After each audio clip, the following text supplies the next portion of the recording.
Hello everyone, welcome. We'll wait for a couple of more minutes and then we'll get started.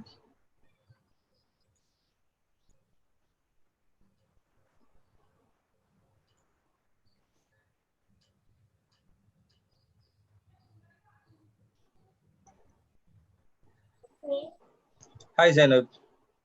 Hi, Shrikant.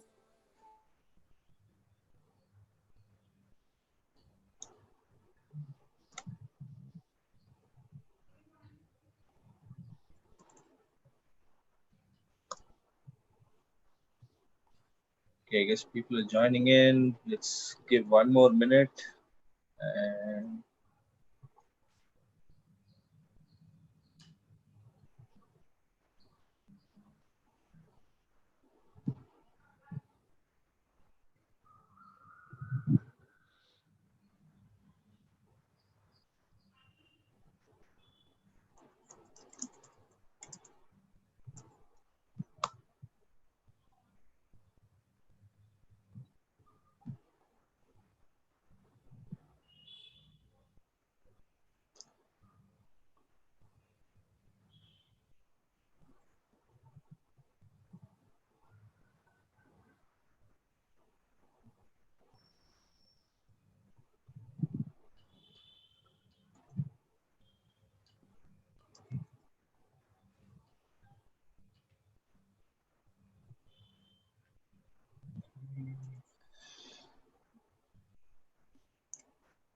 I think it's 4 minutes past. We'll get started. Hello everyone. I'm Shrikant. Thanks for joining this study circle of cashless consumer, where today we'll be focusing on the Bharat bill payment system. Roughly an agenda of introduction to cashless consumer, and firstly I'll go through the history, policy, regulations of BBPS, and then we'll do a quick bit of reading of technical specification and some of the documents that were shared in the reading list. And then Akshay, who's there, will run through a sandbox and present a demo of the sandbox. And then I'll continue talking on the privacy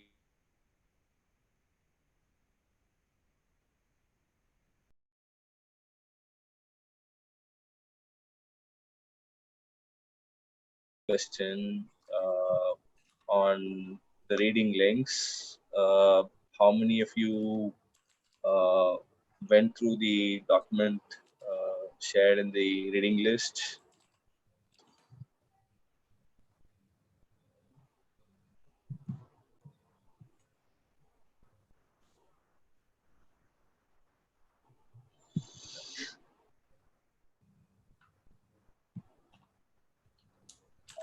For those who join through YouTube, you may not be able to see the polls, but keep typing on the chat and we'll get to know your responses. Uh, and if you have any questions, type them on the YouTube chat. We'll have them here. Those who are on the Zoom, you can raise your hand and I'll unmute you, and then we could chat. And this being a study circle, we're not going by a strict presentation mode, so you can raise your hand anytime, and then we'll pause and discuss. Uh, yeah. The poll. Uh,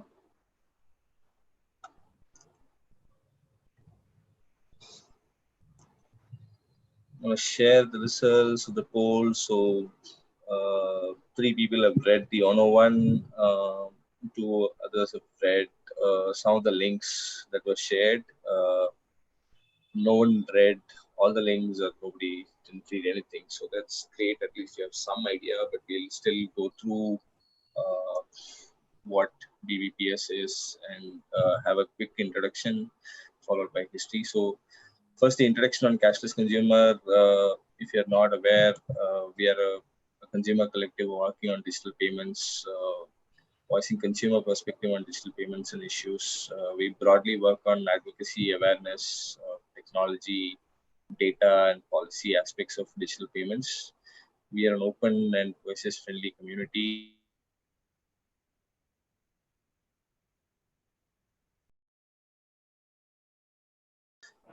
We keep chatting on all things payments in India. So 101, what is BBPS? It's a centralized, interoperable, multi-channel bill collection payment system. That's probably a lot of words to describe a bill payment system. Uh, but each word there reflects some characteristics of the bill payment system. Uh, in fact, one of the thing, one way to view it is actually as a bill collection system rather than bill payment system, where the system is designed to let billers easily collect their dues and let consumers of these their services, be it across multiple categories, like say electricity, water, uh, mobile, postpaid, DTH, gas, and in some case, say, recurring subscriptions, school fees, college fees, or even say some financial products like insurance premiums, mutual funds, credit card bill payments, EMIs, and they can be paid through any channel that the consumer likes. So, be it visiting a bank branch or using internet banking or paying through any of the web aggregators or mobile apps or kiosks or even ATMs or through cash by depositing it into registered agents. So that's what BBPS is.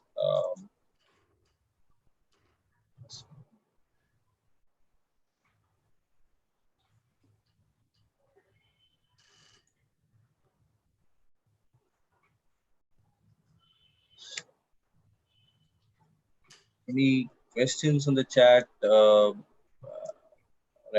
probably not monitoring the chat. Akshay, if you're checking on the chat, just speak up if there's something on the chat. Yeah, sure. I'll keep an eye. Yeah. Um, so yeah, we just had a broad definition of BBPS, but how does it look like? So uh, we have multiple billers. So these are the billers. So these could be your mobile phone companies, your DTH, your internet companies, your gas companies, your electricity bill companies. So all these companies generate bills, and they are called as billers. And on the other end of the side, you, you the consumer are there, and connecting you and the biller are a set of entities or set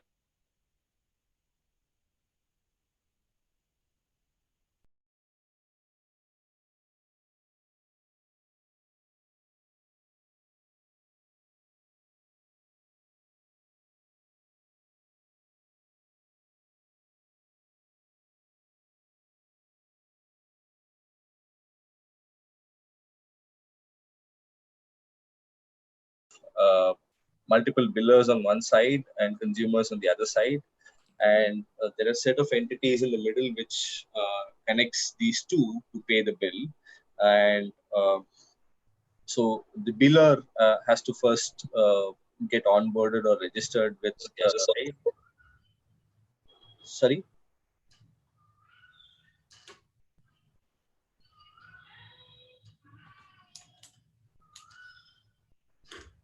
Yeah, so the biller gets onboarded to an aggregator who is a system provider to manage uh, bill payments for that particular biller, and the biller uh, bill aggregator might offer services to multiple billers. So there could be multiple such aggregators uh, on one side. These are called BBPS biller OUs, and then there is a central entity called BBPS central unit, which operates the entire infrastructure connecting both the biller OUs who have uh, data coming in from the individual billers, and the consumer OUs, which are consumer facing and bill collecting OUs, and these could be banks and non-bank BBPS OUs.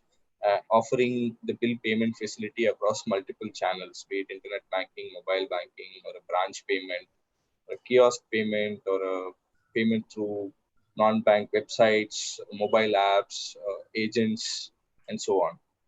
And then they route this payment through the biller via the BBPS CU and the BBPS OU. So just for an example that Rajat had asked, let's say you have an Airtel postpaid mobile and you want to pay through, uh, say a Paytm app. Now Paytm app here would have to tie up with a BBPS OU. In this case, Paytm is even a bank, so they would have their own BBPS OU for Paytm, which connects to this central unit operated by NPCI. And from where it is then connected to Airtel's BBPS OU partner, so which in this case could be, say, for example, say a bill desk, right? And when you make a payment through Paytm, the information flows from your payment provider app, in this case Paytm, all the way to Airtel via, say, their own bank BBPS OU, and then NPCI, and then the bill desk, which is Airtel's BBPS OU, and then finally reaches the biller. And all these parties who help switch this payment uh, get, say, some portion of revenue for collecting the bill. And let's say in case if you want to pay it by cash and you want to go to an agent, this could be your e-seva center across the street, and you pay the agent by cash. The agent is enrolled by multiple agent networks who are then enrolled into one or the other BBPS OU, which is connected to the BBPS system. So this is how, when you make a payment for any bill that is part of the BBPS system, the payment reaches the biller after getting routed through these these multiple intermediaries on both consumer side as well as the biller side. Okay, so there is one more chat comment to the chat. So Paytm app pulls the bill from its BBPS OU, which then pulls this data from BBPS, which pulls this data from Airtel. Yes, so technically, the BBPS consumer OU or any consumer-facing BBPS OU has to make a bill fetch request uh, to the biller OU via the BBPS CU, and the biller OU responds to the fetch request based on the input parameters. We'll shortly be seeing the request response when we read through the technical specification as well as go through the sandbox. So to answer your question, yes, the app basically gets connected to its backend where data is getting pulled from the BBPS OU through BBPS CU from the source, which is the biller. Right? There are questions. Okay, so Vivek Karna asks, is there any government mandate for all the billers to register on BBPS, or is it more of their own bill? So to answer this question, there is a regulatory mandate prohibiting anybody doing third-party bill collection outside of BBPS OU, whereas any biller, any entity that is billing people does not have any legal mandate, so to speak, to be part of BBPS. Although in the power sector, there is a power sector mandate as part of the power sector reforms, popularly known as Uday scheme, where they do mandate or they do encourage specifically. It's not a legal mandate or a law statute based mandate. It's rather a memorandum of understanding between the central government and the state government, which operates the discoms, to have increased their collections. The one salient feature of that MOU is to have all the billers register on the BBPS, so as to they can improve their chances of collecting their bills. Uh, uh, so the one more question. So BBPSOU is like acquiring banks in payments world, and their job is to get more billers on the platform. Yes, the BBPS biller OUs, their job is similar to that of acquiring banks. There are also BBPS consumer OUs, whose job primarily is to have consumer be consumer facing and help consumers pay the bills. So it's more like again in some sort you can roughly compare to issuing, although they're not say issuing anything. Maybe you can say they are issuing the bills. Uh, and yes, so a rough analogy can be made like that. Okay, so yeah, keep the questions coming, and we'll take them as we come along, and we don't have to wait for the end. And so let me move on to the next slide, which Yes, is Rajat, question also who yeah. asked when the payment happens, it happens to the biller directly and the entry for the transaction is created with BBPS. So to answer that, yes, Rajat, an entry is created on the ledgers of all the systems that are part of this chain, and in that way, it functions quite very much like a payment system where every party is going to settle to the next party, and there'll be a ledger trail over there. It's not like when you pay through BBPS, it goes directly into Airtel's account at that moment. Yeah, so it's basically like end of day settlement kind of feature where all payments made from one particular OU to another OU will be settled end of the day and reconciled and so on. And which is why in the worst case scenario, for a BBPS payment to get confirmed, it might take up to 2 working days. So which is why you should not be paying if you're paying the bill on the last day. It's better to avoid BBPS route, which is any of these payment apps, and instead go to say your utility provider's own website, in which case it's a first party payment and you get an instant confirmation. Because there are multiple hops, there are chances of this payment getting verified instantly might not happen all the time. So and there could be a delay up to T plus 2 days. uh, yeah. So we'll briefly touch upon the history of bill payments in India. So how have we collected bills all along? So the first, the age-old practice is collecting using cash at a collection point. And typically, in case of billers, okay, so there are three more questions. We'll kind of get those answered before moving to the slide. Uh, Other modes such as near real-time settlements also exists, although this has significant operational risk.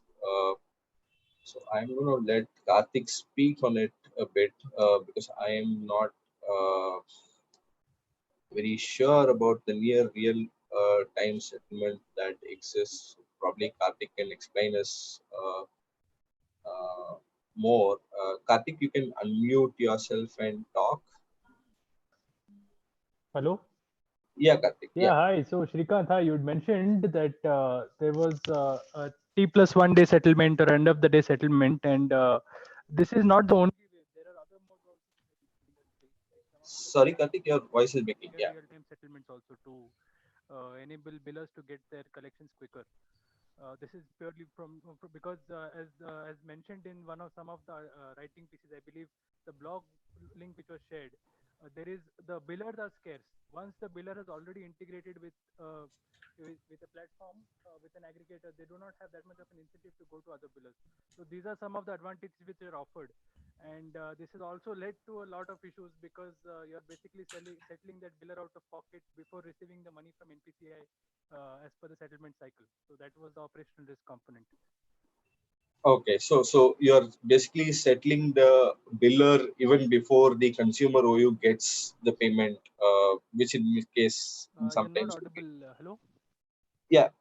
So are you mentioning that the biller OU gets settled even before the consumer OU gets the payment from the consumer? Is that what you're mentioning? Hello, am I audible, Akshay? Yeah, Shrikant, you're audible. I guess we've lost Karthik's voice. Okay, we'll probably have Karthik back in a bit. There is one more question from Ravi. What has been the reason for prepaid recharges not being on BBPS? Is it technicalities that's not a bill per se? Any timelines when it may happen in future? Uh, I think there are multiple business considerations, although I've not actually read any reason by anybody, but I presume the reason is more a business reason, and we'll come to that point when we talk about the business aspect of PVPS. I'll revisit this question when we get to the business point. Okay, so traditionally, I'll continue and keep posting your questions or on the chat. Karthik, if you're back, you can type it on the chat and then we can have you back a while later when your audio is good. Okay, so a brief history on collection. So collection has always been at the collection point, most often operated by the biller themselves. So this could be your neighborhood electricity office where you also go and pay the bill in cash. And you get an instant receipt, and more often, since that's a biller operated entity, uh, there is no risk of settling via third parties. So when you get a receipt, the payment is made, and the biller actually gets the money directly. Unlike say in BBPS, where uh, the confirmation can technically take a while. Uh, and so when it came to the enabling digital modes, the earliest reference to bill payments was in an RBI paper on a report on internet banking way back in 2001, and this whole concept was called as electronic bill presentment and payment. And this is a concept that kind of slightly predates uh, cards and payment via online through cards, because you technically need not necessarily pay through card, but you can still pay electronically through the agent outlets or kiosks and so on. And this is more a first world scenario. They quote a Swedish reference that in 1998, Sweden had actually moved a bulk of their bill payments to this Giro system. And but in India, there was a mention about this bill payment in that internet banking report, but largely bill payments were still offline, and in some cases, like say a postpaid mobile or broadband service, you sometimes had ECS, a standing instruction by check, which will do recurring debits through mandates. And this say probably started from the year 2000, and some people still use ECS, but it's probably on the decline. And then maybe somewhere around 2006-7, we had the online payment gateways and debit card issuance growing significantly, and e-commerce transactions through payment gateways were getting popular. So you had, say, your Airtel or Vodafone having their own website, which would have credit card, debit card, net banking integrations. And this was probably somewhere in 2006-7, and it continues till today.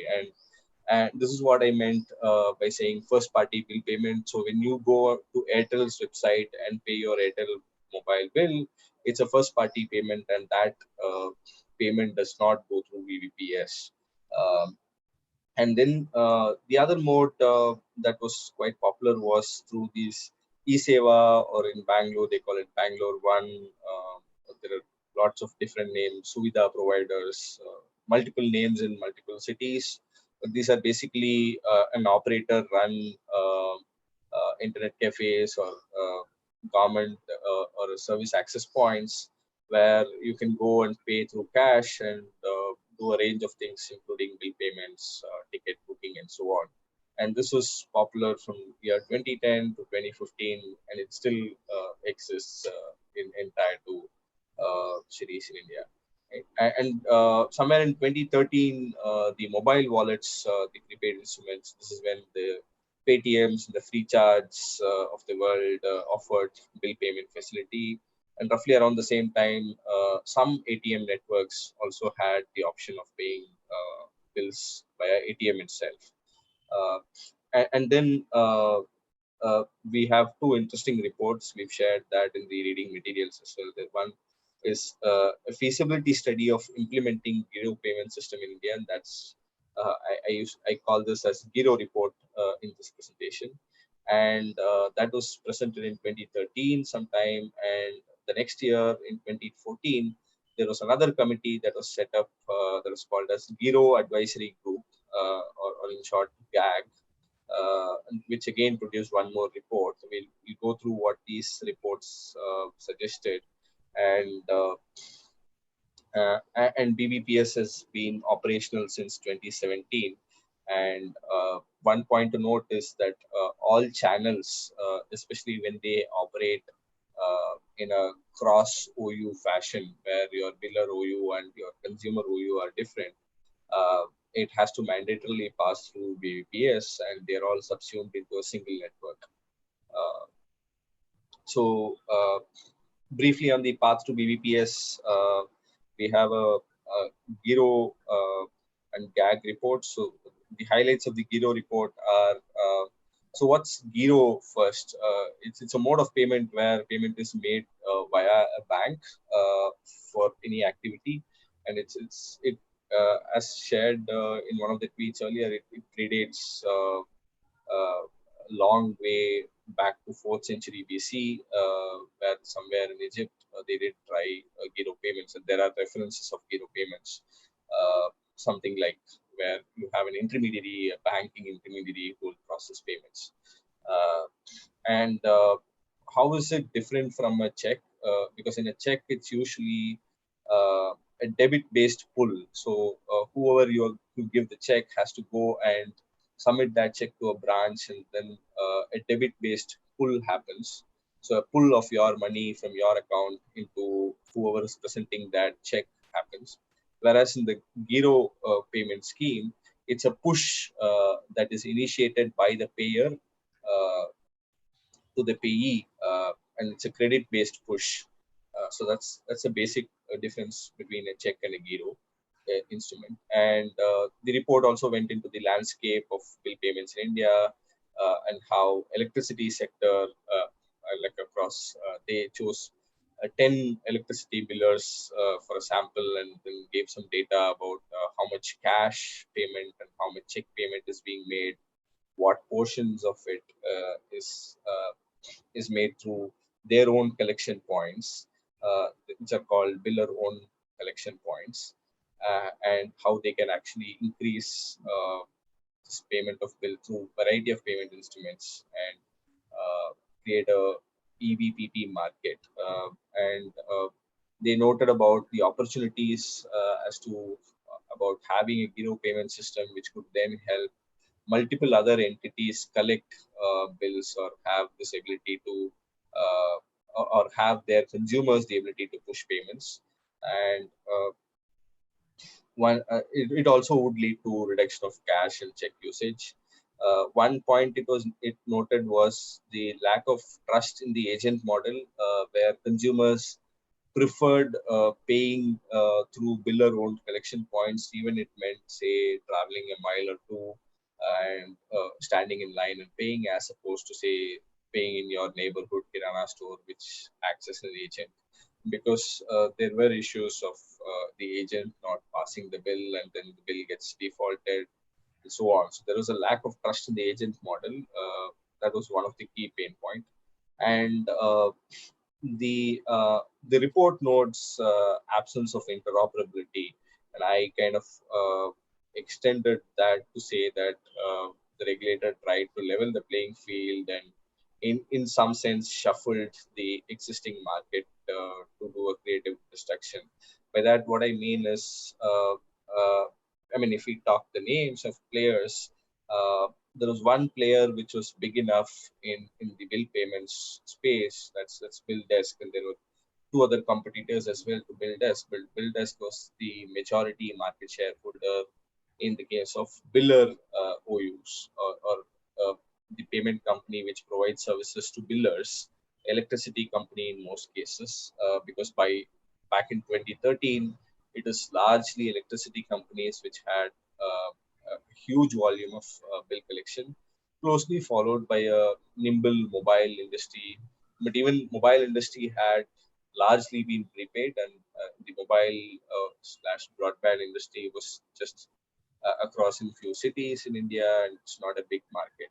But this one player had a lot of uh, market share, and what it also meant was for newer entities going approaching billers to convert their existing billing systems into this EBPP framework meant that the newer players found it hard because of the network effects.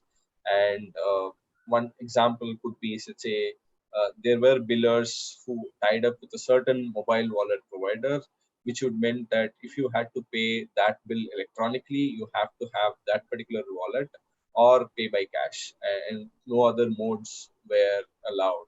So this kind of breaks in the interoperability. So this was one reason for the regulator to kind of note and intervene, and leveling the playing field, of course, thereby saying the stronger players have to be part of an interoperable network so that they also enable other players to be part of the network, and we move to a more standard spaced collection system. And what it also explored was how do we license the EVPPs. So till that point of time, the players were largely unlicensed. We have one more question coming in. Sham asks, who manages the backend and systems for BBPS? And if you are a billing provider, how the API consistencies are maintained, especially load and scale. I'll probably let Akshay answer this when he touches on the system. We'll quickly finish the introduction part and before getting the technical part. So yeah, it also explored a licensing framework for this entire industry, and how do we get these fintechs providing these bill payment solutions into a licensing mode. And it also sought a channel or a payment mode, or in case both, to converge into a single network so that there could be network effects of the larger network. So this is probably one thing that the earlier report did. And they also did a global study and compared how various countries are approaching Giro payments. And one thing to particularly make note of was they did make a note of Sadat model, which is Sadat is the Giro payment system in Saudi Arabia, uh, where they have a crazy system where a central entity which operates a central point of system, central database, kind of pulls all the bills from all the billers and maintains a database, and then lets anyone else query that database while making a payment. And this, the committee noted, could be tedious, and there could be data inconsistency issues, and hence, and even privacy issues, it noted in the report, and hence chose to prefer an online mode, which is what we have currently, wherein bills are fetched online, and then the transactions happen online, which is why all the BBPS OUs have to be online all the time. So this was the Giro report that was submitted in May 2013, and then there was a, GAG. So Giro report kind of laid down broad contours of what today's BBPS looks like, and called it India Bill Payment System (IBPS), and it suggested recommending setting up and operationalizing IBPS. It didn't go into details of what the entities of IBPS are. So that's when the next report called Giro Advisory Group report that was published in April 2014 uh, uh, explored on, and it among the things that it did was it changed the name to Bharat Bill Payment System, and then it kind of noted down in detail a tired model of BBPS central unit where there will be a single entity operating a central entity and having multiple BBPS OUs, both on the consumer side and the biller side, and they then could have their own agents and so on. So it proposed a tired structure for the BBPS system, and it also laid down the contours for licensing BBPS central unit, where it kind of discussed should this central unit be a for-profit entity or a not-for-profit entity, and how should this BBPS CU be licensed. And there are claims that there was favorable treatment for NPCI given in this. This has been documented by Amol Kulkarni of Cuts in this report on competition in digital payments, where his argument basically is that RBI kind of laid down uh, the licensing criteria so narrowly that only NPCI qualified to kind of apply for the license. Because it said it has to be a not-for-profit and it has to be in payments business for X amount of years. And all these criteria meant that only NPCI could apply for that license, and NPCI eventually did got that BBPS CU approval, and it started operations of BBPS in July 2017. Yeah, let me just quickly check if there are any questions on YouTube. There's nothing, and so we'll quickly touch upon the regulatory policy aspects. One is where all the RBI, since it regulates the payments and settlement systems, it said nobody can offer third-party payment systems outside of BBPS, and all players who are currently offering bill payment services has to enroll themselves as BBPS OUs and at the start of the BBPS system. And it also meant that all the agents who are involved in the entire chain of all the billers, the OUs, get enrolled into the system, and they're and so this is something that is said in some places, and it's largely an interpretation on the legalities and regulations. So this is probably a homework to lawyers, any of whom are watching. Is There is a mandate from RBI which suggests all third-party bill payments has to be through BBPS. Uh, but is it really so, and can there be bill payments outside of BBPS, even if it in the case of third-party bill payments? The first-party bill payments can be outside of BBPS. In 2019 September, RBI expanded to more biller categories from electricity and water to other categories like school fees and so on. And in October, they made an on-tap authorization framework for any entity to get itself licensed as a BBPS OU. From the business side of it, one of the notions or the arguments noted in the initial Giro committee report is to improve competition in the aggregator space. But has it improved the competition is a question to be asked. And there are no clear answers. The market leaders are still the same, and there haven't been any new market leaders or market entrants into the space besides the existing ones. And what it also did was it kind of unified all these mobile payment agents in a sense that all these mobile wallets or UPI apps, which now suddenly have a system where they can uh, embed themselves into billing framework without having to enter into agreements with each biller or use separately.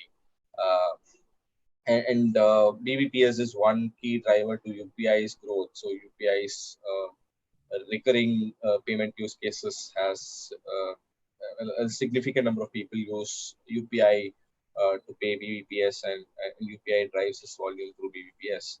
And this is an interesting part where the convenience fee model is still unregulated. So as you can know that there are multiple channels, and in multiple channels, the convenience fees are varying degree, and in some channels there are also agent commissions and so on.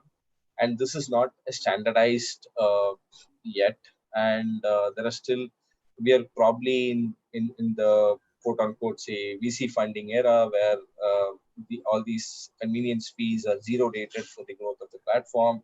But clearly, sometime soon there will be convenience fee that gets coming on to our way, and which is already there in the cash payment mode, where there is a convenience fee mode in the existing cash mode of payment, even if you pay any of these bills through e-seva centers and so on.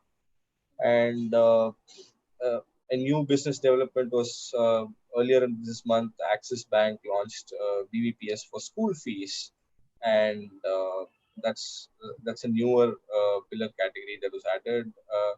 And trust on agents again was one of the reasons cited for BBPS to come in existence. Has it increased any better, or has the settlement time become better? We don't have answers for these since data is not available. So now is the technical specifications reading time. So I'll quickly go through the reading materials we did. So we touched upon the 101, and we mentioned briefly about the internet banking report, and we saw a high level summary of the Giro report and the GAG report.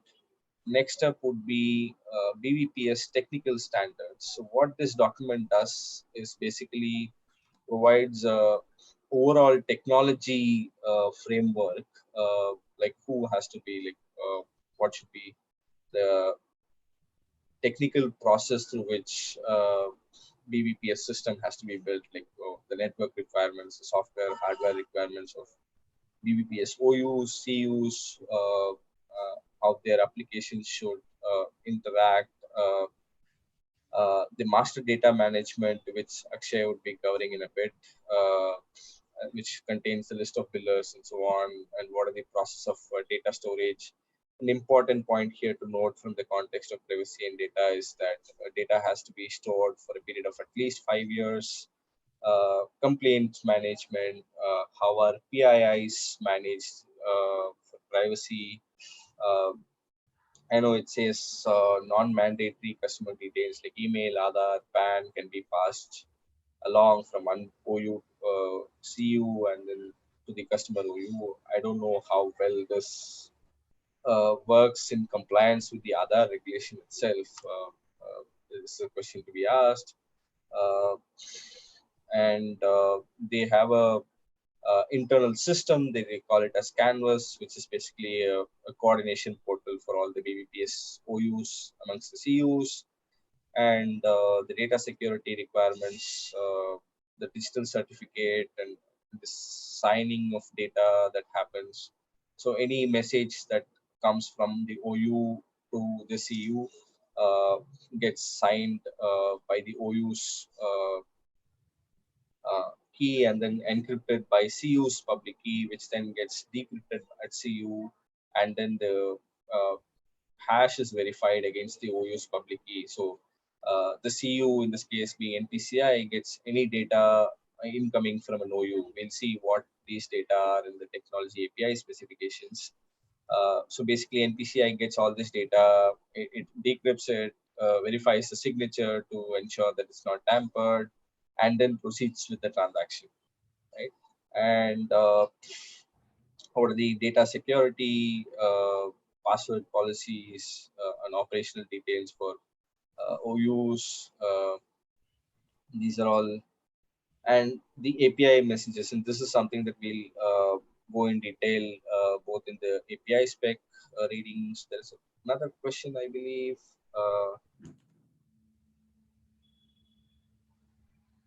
Any stats on what percentage of bill payments in India is captured by BBPS currently in terms of volumes and value? This is a very interesting question. There are multiple data sources to arrive at this data point and varied by sector. One thing is we do know that the electricity receivables data of all discoms, it might be hard to kind of compile that, but it should be available because all these discoms do publish their annual statements. You do have their receivables published, and you will also have there is a site which I'll open. It's called DGPay dashboard. So this is matey dashboard of all the digital payments to track the digital payment initiatives. And what this has is a section on BBPS transaction where I think this is slightly outdated, where it has till June 19, but I think there's one other place where it tracks till the current month. But if you see, this has like value, volume of transactions on the BBPS network. But if you drill down, you will actually get by sector.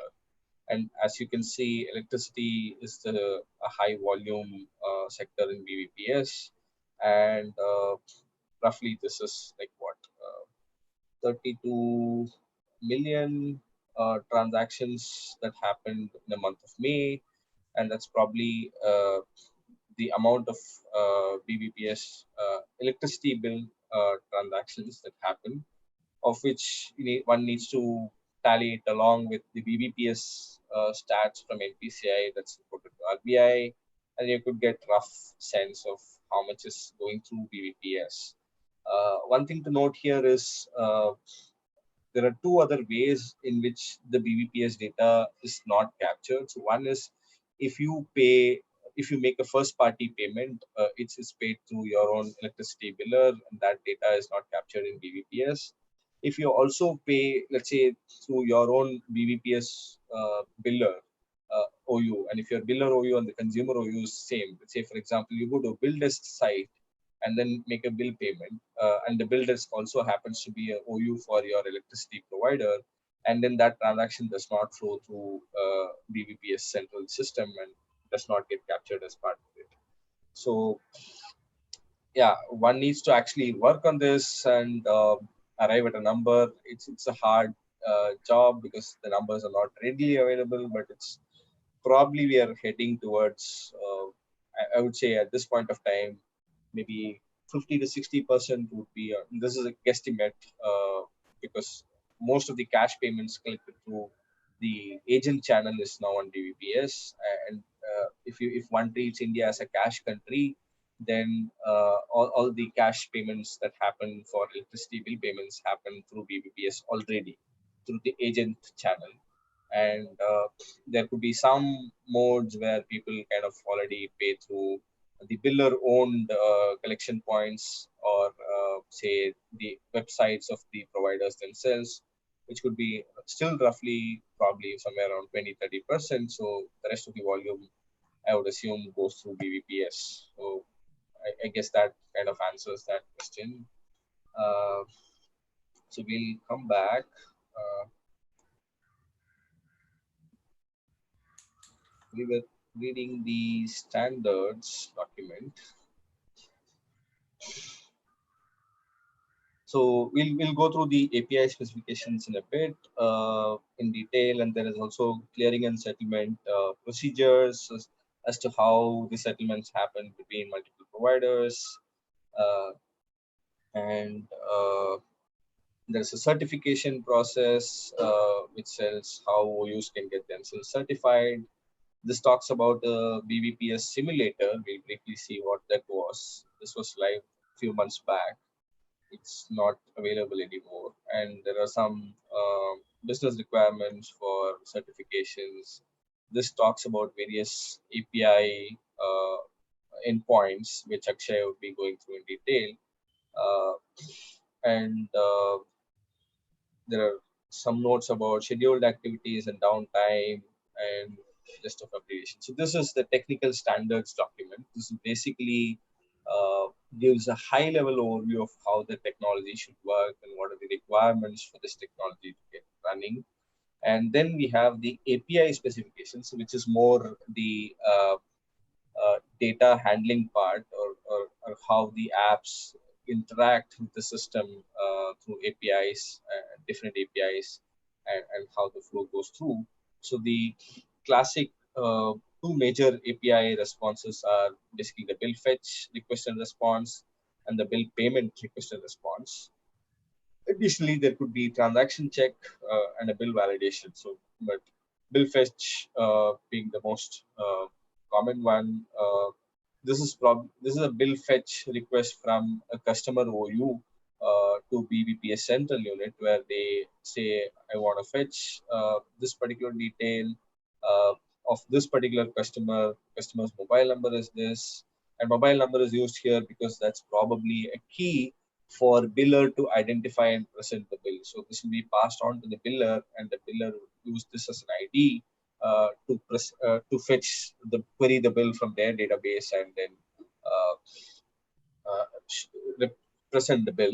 And there are also a bunch of tags around if an agent is involved, what's the channel, what's the payment mode that the user is going to prefer, the details of the agent. And it's important to note that even if you say pay by Google Pay, technically Google Pay is actually a mobile agent when it comes to the BBPS system. And what gets passed along here is basically your mobile number, your geocode, uh, which resolved into a postal code, your IP. Your channel would probably be UPI or mobile banking.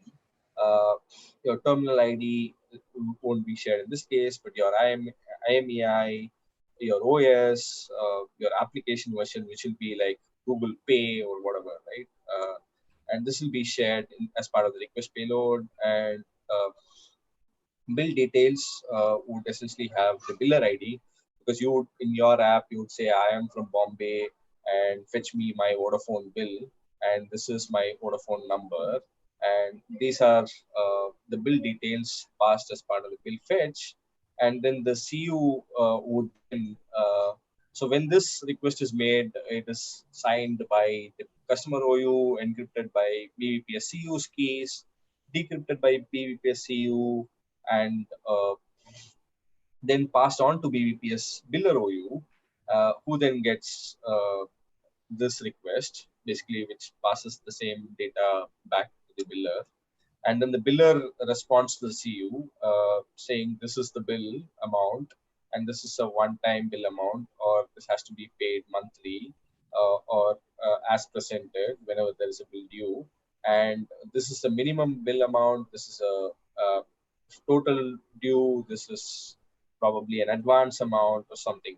You can have custom tags here. And the BBPSCU then passes that piece of information to the OU, which then displays on your app. And this is just the bill fetch cycle. And here you have detailed metadata about the entire schema. You'll have a bunch of analytics used for risk, transaction risk scores. If there are external risk providers used, and details of the agent, the device details, biller details, customer parameters, and so on. And so this then is the next step, is the bill payment request, which again says that, okay, Google Pay would now say that I have collected some money from this person. I want to initiate a payment request. So after Google Pay completes the UPI transaction, it would make a BBPS payment request to the as a customer OU to the CU, and in that it will again fill in all these details, and then also fill in the mode and the payment method. So I collected through, say, UPI, and this is a full payment, and this is an offers payment because I am assigned with, say, particular OU, whereas the biller is having with a different OU, in which case the settlement happens. Uh, okay, there are a bunch of things on the chat. Uh, I'm going to unmute Rajat and probably have him ask these questions. Yeah, yeah, Rajat, go ahead.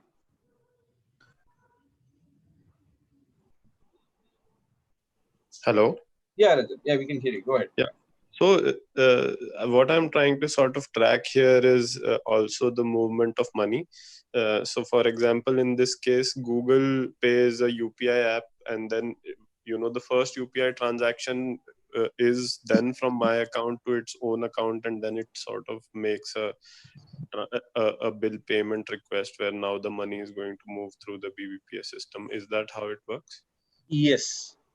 And so even though technically say from your UPI app, you can even pay directly to a merchant's UPI VPA, but that's not how it happens when you use the bill payment flow in any of the payment apps, because the payment app in this case acts as an agent, and that's similar to how like you pay the cash to the agent here, and then the money from the agent gets debited into the agent's partner, and then from the agent's partner to it goes on to a settlement file from where the biller OU finally gets, and this settlement happens daily.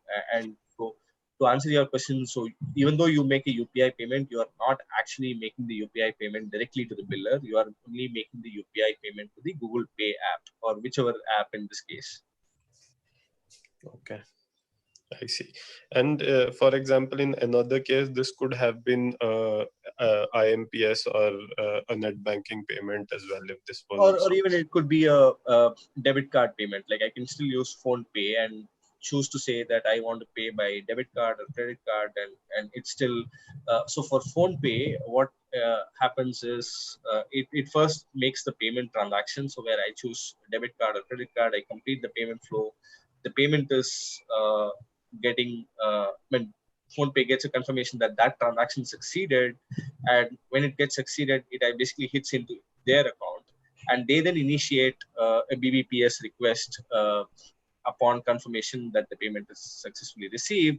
And then that payment, that is just a data flow that flows through BBPS, where PhonePe says that, look, hey, Srikanth has paid me whatever amount for this particular bill, and I have collected that amount, and I will pay whoever the biller is. So please confirm this payment through this BBPS message. So PhonePe will then forward a request to BBPS CU, NPCI in this case, and then that transaction gets logged in the CU. And PhonePe will get a settlement at the end of the day saying that, look, you said you collected payment from Srikanth through whatever mode that you wanted. So now that bill has to be settled with Airtel, so you've got to pay. So the settlement account from of PhonePe will get deducted, and Airtel will be paid, cutting through the switching charges.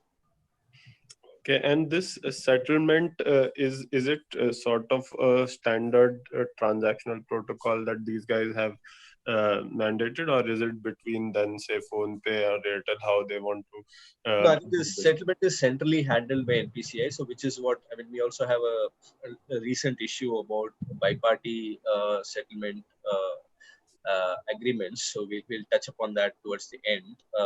But yeah, the settlement is all handled at NPCI level, because any BVPS message that you sent gets logged at NPCI, and NPCI collates all the BVPS transactions and creates a settlement file. So settlement is centrally coordinated by NPCI.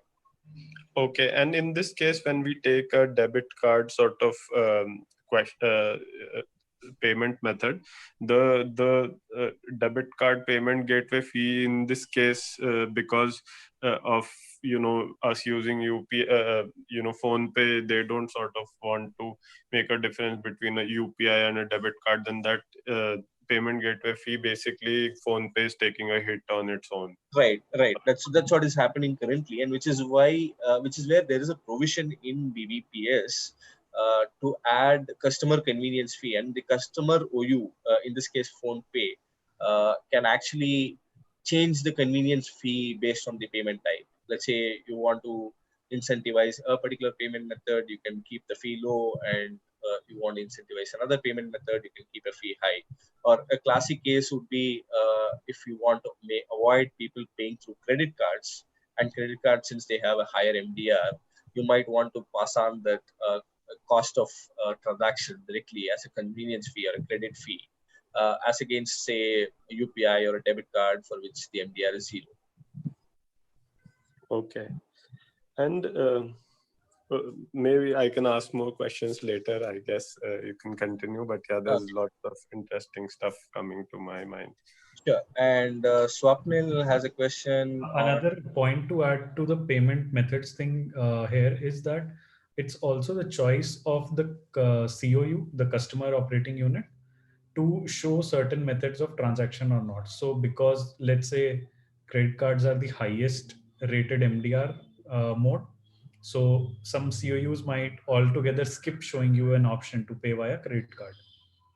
So that part is not mandated anywhere by NPCI. It's just that you have to let them know in advance what modes of payment you would be collecting, and they will publish those same details on both sides of the network, to the billers as well as to the consumer side. So it's not mandatory anywhere to accept all modes of payment.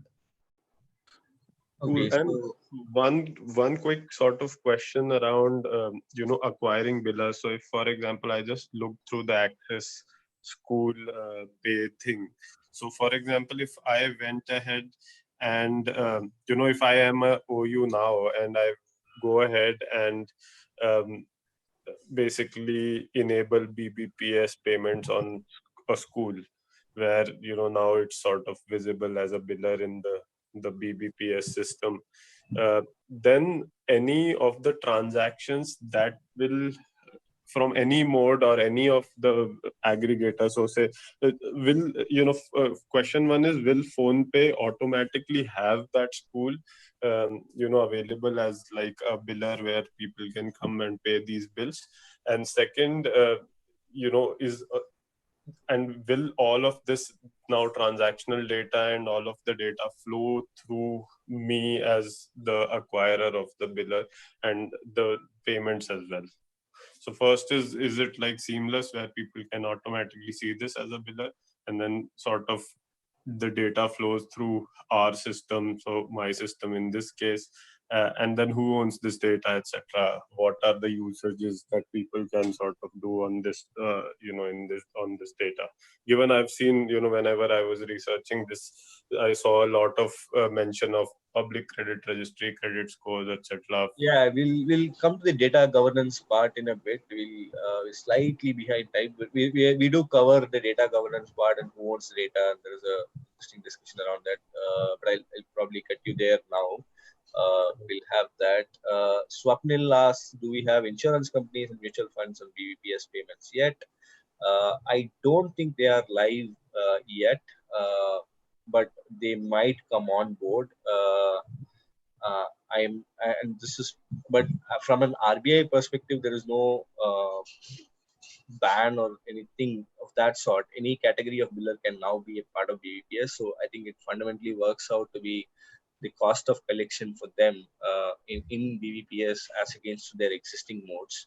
So if they are more geared towards BBPS, then they'll probably see, if they're, again, it depends on their user base. If they feel that their own collection infrastructure does a better job at a cheaper for them, then they would have no incentive to join BBPS, because you can still have, for say mutual fund and insurance, you can still have, let's say, collection through brokers and their own networks, and that does not, and the BBPS guideline does not affect there, because the BBPS guideline says only for third-party bill payments, whereas in the case of insurance and mutual fund, it's technically not a bill. So I don't think that there's a restriction legally to use BBPS, but and it's up to them basically to see whether they want to use BBPS to optimize their collection cost or not. I mean, in some cases, BBPS might be optimal for them. In some cases, it might not. Depends on the business.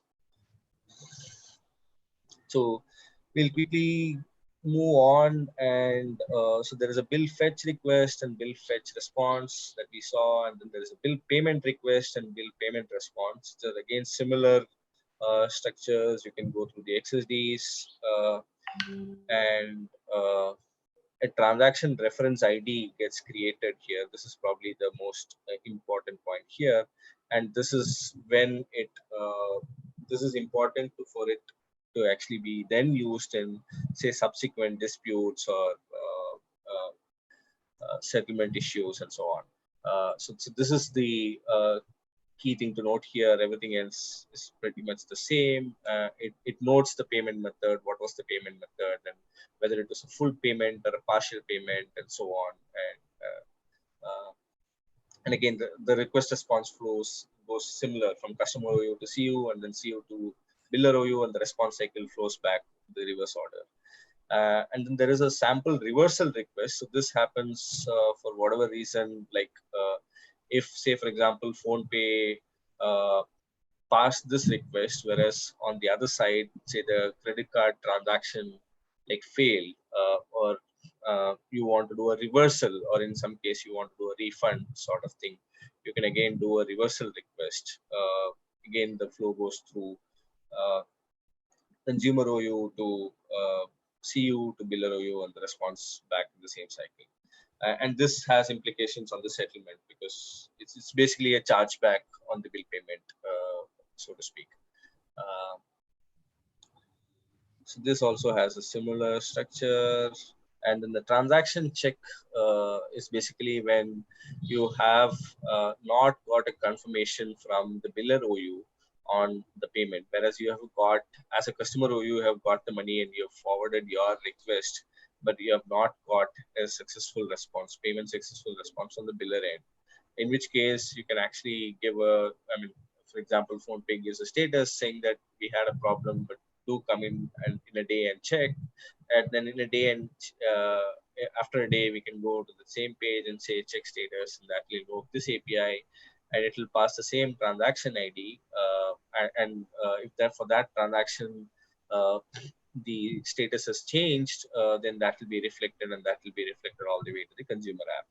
And this helps basically for the consumer get a confirmation that the bill was indeed paid and not got stuck to the agent. While this again technically solves the agent trust problem, but in real world, you know how these APIs work, and say a delay in one of these request responses could mean that the customer loses the same trust and probably prefers to go to the first party payment mode. This is again the API request response for that.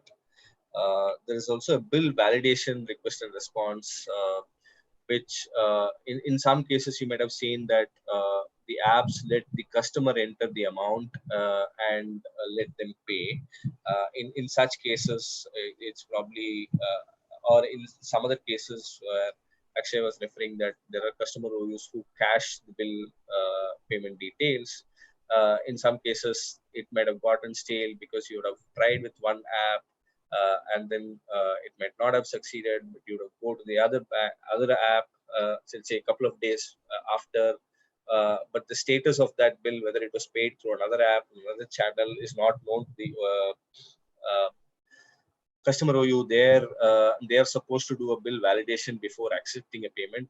This is to ensure that you don't kind of accept a double payment because somebody, the customer himself, made it through a different channel. So just to be on the safer side, before making a payment request, you do a bill validation request to ensure that the details are correct, the bill value is correct, and its bill is not yet paid, and there is an outstanding.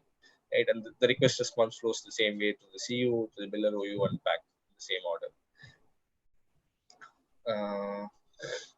And this is more like a diagnostic or a heartbeat for the entire system, where a diagnostic request is sent from anybody to anyone else in the system to do a health check. And there's also a complaint related API where somebody says that I did pay and your payment is not got reflected. In some cases, say the customer OU would have checked, they have received the payment, they have made the VBPS request, but then the biller OU even might have kind of said payment received, but the customer might have got a call from the biller saying that you have not paid the bill, and then the customer goes to the BBPS COU, and then COU lodges a complaint, and then there's basically again another chargeback kind of system where you can handle complaints and grievances, and status of that will be updated. So a bunch of complaints. This again affects the settlement for the OUs themselves, because which whether there has to be a reversal or a settlement or a chargeback will all be decided based on this complaint status, and complaints are then closed.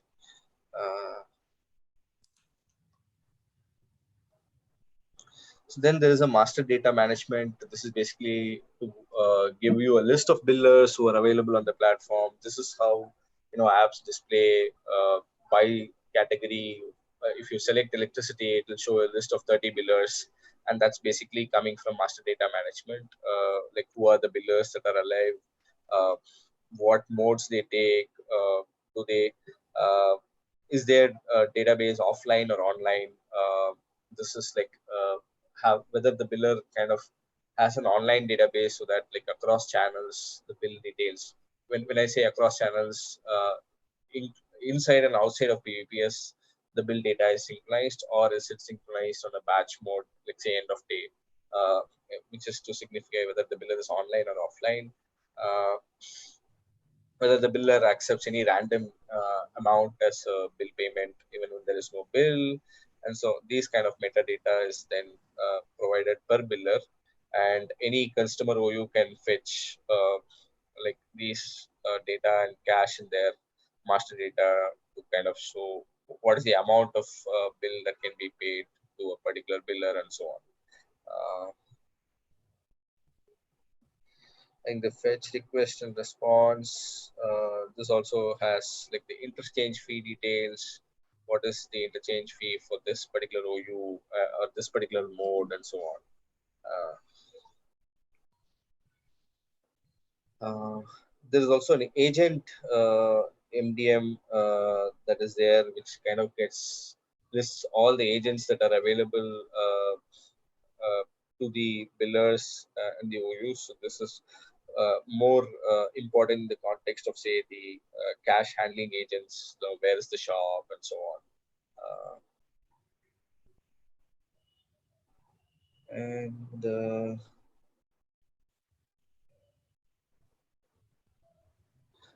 I think we will skip this. We're kind of way back on time. We'll give a pass. But if you find anything interesting, do let us know. Or if you have any questions specifically, we'll cover them. Otherwise, I'm going to probably go to slide back. And so this was a pre-sandbox that was enabled by, I don't know who, NPCI or somebody, but the site was indiabillpayment.com. It had like a sandbox running live. So if you are actually an OU, be it customer OU or a biller OU, you can actually point to this particular server and give a request response, and it will give you a sandbox response. And let's say it has multiple parties on the sandbox, so you kind of act like a real UAT environment kind of stuff.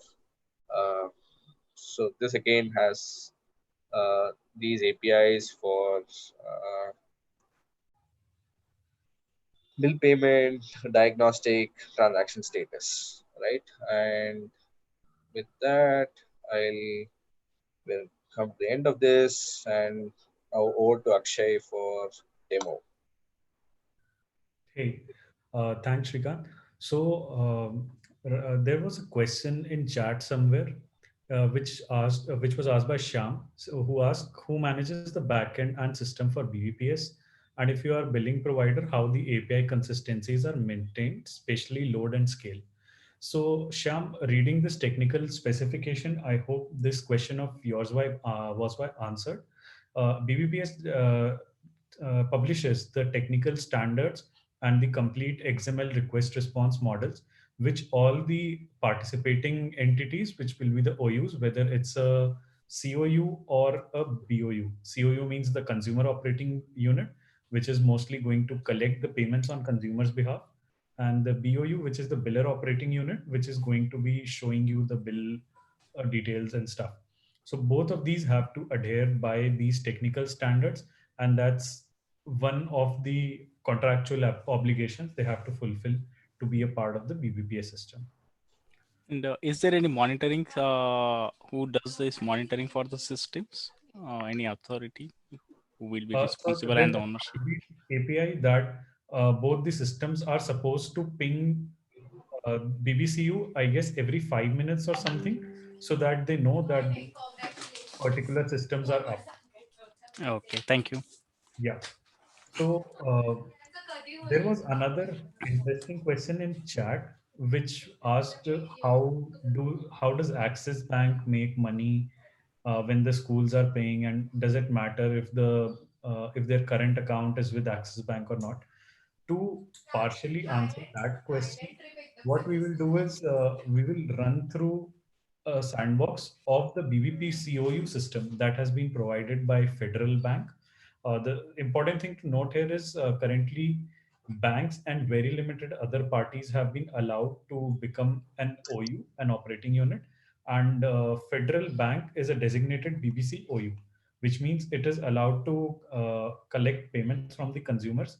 Now, their motivation behind publishing these APIs is to enable apps like Paytm, PhonePe, or probably anyone else who wants to start collecting bill payments and get into this business, or probably even some agency which has a good network of agents and they want to register so they could implement these APIs on their backend. Now, what we saw in the actual technical standard document was walls and walls of XML data, which is not very user friendly, nor is it very consumable. Yes, it is slightly more readable for humans, but we're not talking about human interaction with the data. We're talking about machine to machine interaction. So one of the things that Federal Bank has done, or probably I guess most of the other OUs would also be doing, is to make these APIs simpler to integrate and consume for their customers. So for BOUs, these will be billers, and for COUs, these would be the potential payment apps or agent institutions or agent networks. So that's one of the first value-added service that you give on top of the existing BBPS network.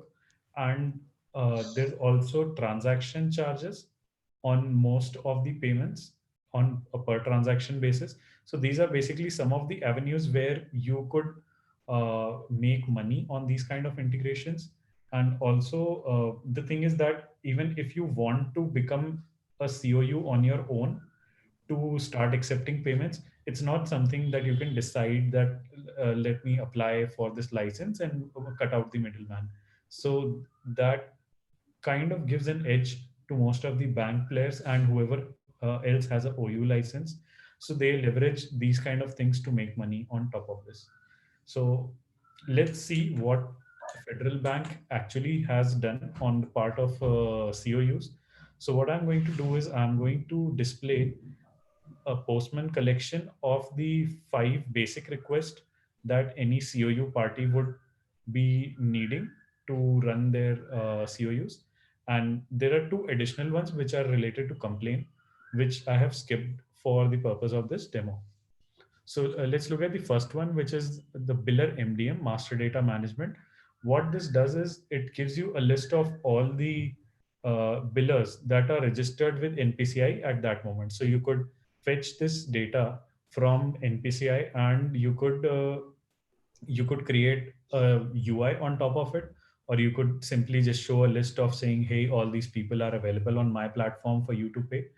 And there are certain other details also, such as which parameters does this particular entity use to search for the customer bills, what are the modes of payment that are accepted, etc. So I'll be running through the request response models as well, just to give you an idea of what these requests are. The second one is get bills. So this is when, let's say, you see a list of entities, you select your electricity company, and then you have to enter some sort of an identifier, which could be your registered mobile number or your connection number or your bill number, whatever that is. And this gets passed on from the BBP COU to BBPCU, which is NPCI. I'll replace the term BBPCU with NPCI so that it's easier to understand.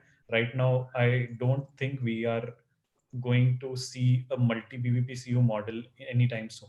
So I'll just use NPCI for ease of understanding. So from a COU, this data gets passed on to NPCI, which then converts it into the standard BOU format and passes it on to the biller system, which responds back with the corresponding bill value. So another important thing to understand in the technical standards is that the BOU system is effectively working as a server in this case, where PCU, NPCI is the client, and they have the biller has to expose the endpoints for their system to be queried and payment data to be updated over there. And NPCI is the client for that system. Whereas in case of COU, it works the reverse because the transactions and interaction is happening on the COU side. So NPCI is the server in that case, and COU is the client. So for a COU, request will always originate on the COU side, go to NPCI and get a response. In case of billers, the request will originate from NPCI, go to the biller system or BOU and get a response from there. So yeah, using the identifier, you search for the bill, and then there are certain validation guidelines. There's no certain criteria fix that you have to do or what happens if you don't do.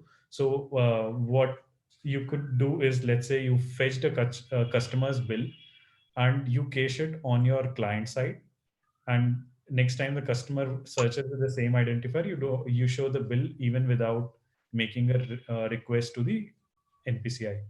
But in that case, before accepting a payment, you should always validate the bill, of course, for the reasons that Shrikant gave, that the bill should not have been made a payment elsewhere, or another reason could be if there are late payment charges or something like that. You should always validate a bill. So that's the third one.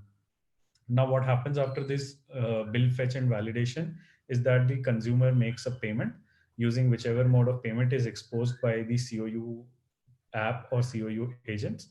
And once the payment is completed on their end, the COU has to notify NPCI that I have collected this bill, this much amount against this bill, and I am going to settle it to you. So please acknowledge this. And NPCI forwards a similar request to the biller saying we received this much amount against this bill number or bill ID or whatever their unique reference ID is. So we've got this amount. Please acknowledge this. And the billers generally issue a receipt or acknowledgement number, which is passed back through NPCI to the COU. The last one is check transaction status, which is used in case the API of the payment is unsuccessful. So it's recommended that before asking the customer to retry, you should always check for payment status. Or this could also be used by stuff like on your payment apps where you see a list of your transaction, the transaction history kind of thing. This API could also be used to build such a transaction history. Any questions till now on the purpose and usability of these apps, these APIs?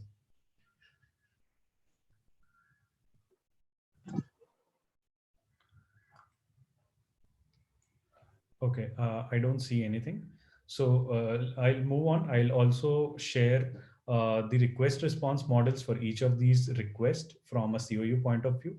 And we'll go in detail on each of these parameters one by one. So I've posted this on Cashless Consumers GitLab repo. So what I would do is I'm going to paste this in the chat window, as well as if someone from Hasgeek could also post it on the YouTube channel or somewhere that is relevant, people could also take a look at this repo independently. Yeah, I'll do that. Right. So yeah, let's see. The first one, which was the biller MDM. So there are, these are the request parameters in JSON format, which is the request type, get MDM response. I'm not really sure like what we're not going to discuss on the architectural uh, judgments of this, whereas a URL should identify what request I'm making and not a parameter inside the body. But these are banks, so I'm not really sure what they are thinking or how this is supposed to work in their case. So yeah, we will not go in depth about this, but we will check what all the parameters mean. So there's this request type, and then there's the next level of JSON, which says MDM request details and has some common fields, inside which there's a request type again, which is get MDM response. Then there's a merchant ref number. This merchant ref number is something that the COU should be generating on their end, probably to identify when the response from this request comes back to them. So they could match it using this identifier. Then there are stuff like merchant code, agent ID, username, user pass, all of which are going to be provided by bank. So although it's advertised as interoperable system, it's not a very open system wherein you will have to have a relationship with a bank or a OU even before you could start working on the sandbox. So these are those details. And then there's a store code. So by reading the documentation, what I could deduce from this was that the ATM machines or POS machines, which are devices with their own unique ID, will provide a terminal ID to this parameter. And for other channels, such as say, if it's an app, then there's no unique app ID or something. So you could pass on the merchant code as the store code. Then there's a parameter called search my biller. So if you turn this on to true and pass it a biller ID, the system will search for this particular biller and return the response to you. If you want to get a list of all the billers, well, there's no documentation on whether you should set this to false or you should skip this parameter, whether it's a mandatory one or not. So mm, very little idea about this. Then there's a entity type ID, which is also another undocumented field. Not sure what's supposed to be put over here. But again, I'm guessing because this is a closed ecosystem, this parameter would be something that is provided by your bank partner. Then there are certain channel details. Now these channel details in most case correspond to how the user is using this particular request. So in case you want to get a fresh list of the billers from your mobile app, so in that case, most likely it will be the requester IP, means your mobile device's IP, that is going to be sent back to NPCI. Again, not documented at all by federal banks, so we can't really say which IP this is. And if you send your server's IP, what would happen? If you send multiple requests from the same IP, what would happen? None of that is a documented behavior. The response to this request is a very elaborate response where again it's undocumented, so most of these have been educated guess on what this parameter could basically mean. So you have things like biller alias name, probably something that would show up on the customer's UI for easy identification. Tata Power Mumbai, I'm guessing this is the Tata Electricity Company which operates out of Mumbai. Then biller effective date from and to. This is the date when they were onboarded on BBPS, and this is the date till when they are allowed to collect bills via the BBPS network. Bill coverage.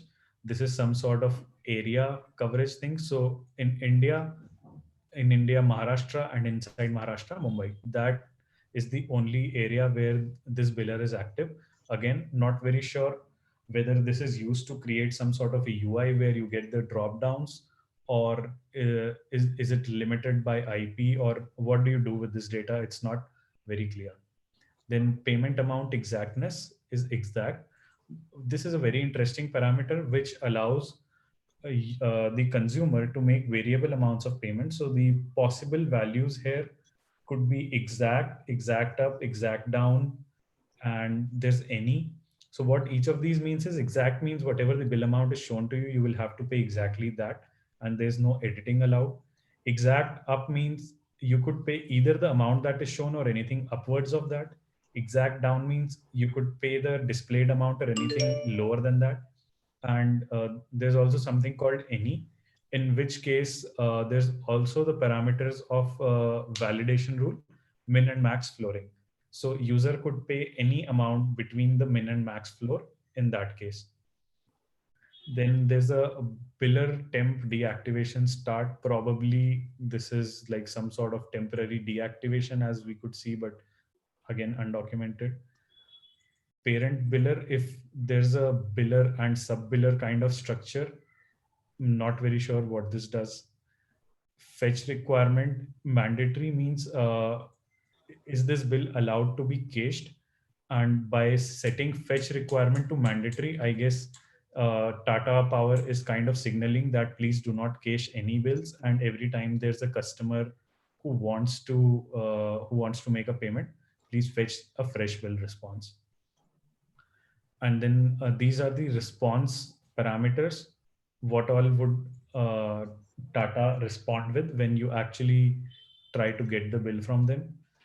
This is the accept ad hoc, which means that a user can enter their identifier and pay any amount at any point of time, which they have set to false. Of course, as a power company, they want users to be paying only the bill amount and not random amounts. Whereas this could be set to true in somebody like, let's say, a loan or credit company, where you want to collect maximum money from the user. So you could set it to true, and whenever the user has some money, they just come on to the COU and make a payment. Then these are the list of payment modes that the biller accepts. In most of the cases, I guess you would be seeing that they are going to accept most of the payment modes that are available via COU. So it is kind of left up to the COU which of them to display to the users and which of them to collect using that. So it's like a really long list of stuff: wallet, cash, IMPS. It covers most of the common payment modes that are known to us. Uh, and then there's support bill validation. So there's some validation support. Again, my guess is this is related to the fetch requirement mandatory thing, where it says that because the bill fetch is mandatory, Tata Power is not going to support a cached bill validation kind of thing, but undocumented, so can't be very sure. Biller name is the full name, where we saw an alias name previously. Biller category is electricity, status active, interchange fee. Again, a complicated structure for defining the interchange that the that Tata Power is going to bear on all of these payments. I'm not sure whether this is, comes from the biller side or whether this comes from NPCI side, but it's there in the response. So this is obviously not something that the COU is deciding. This is something that's coming from the backend. So fee description, fee code, this is customer convenience fee, and interchange details would be when is the start date of this charge, when what is the end date of this charge, transaction amount range max, they have set it to some max value, which I'm not sure anybody is going to pay Tata this much. I don't even know if Tata has this much money of their own, but moving on.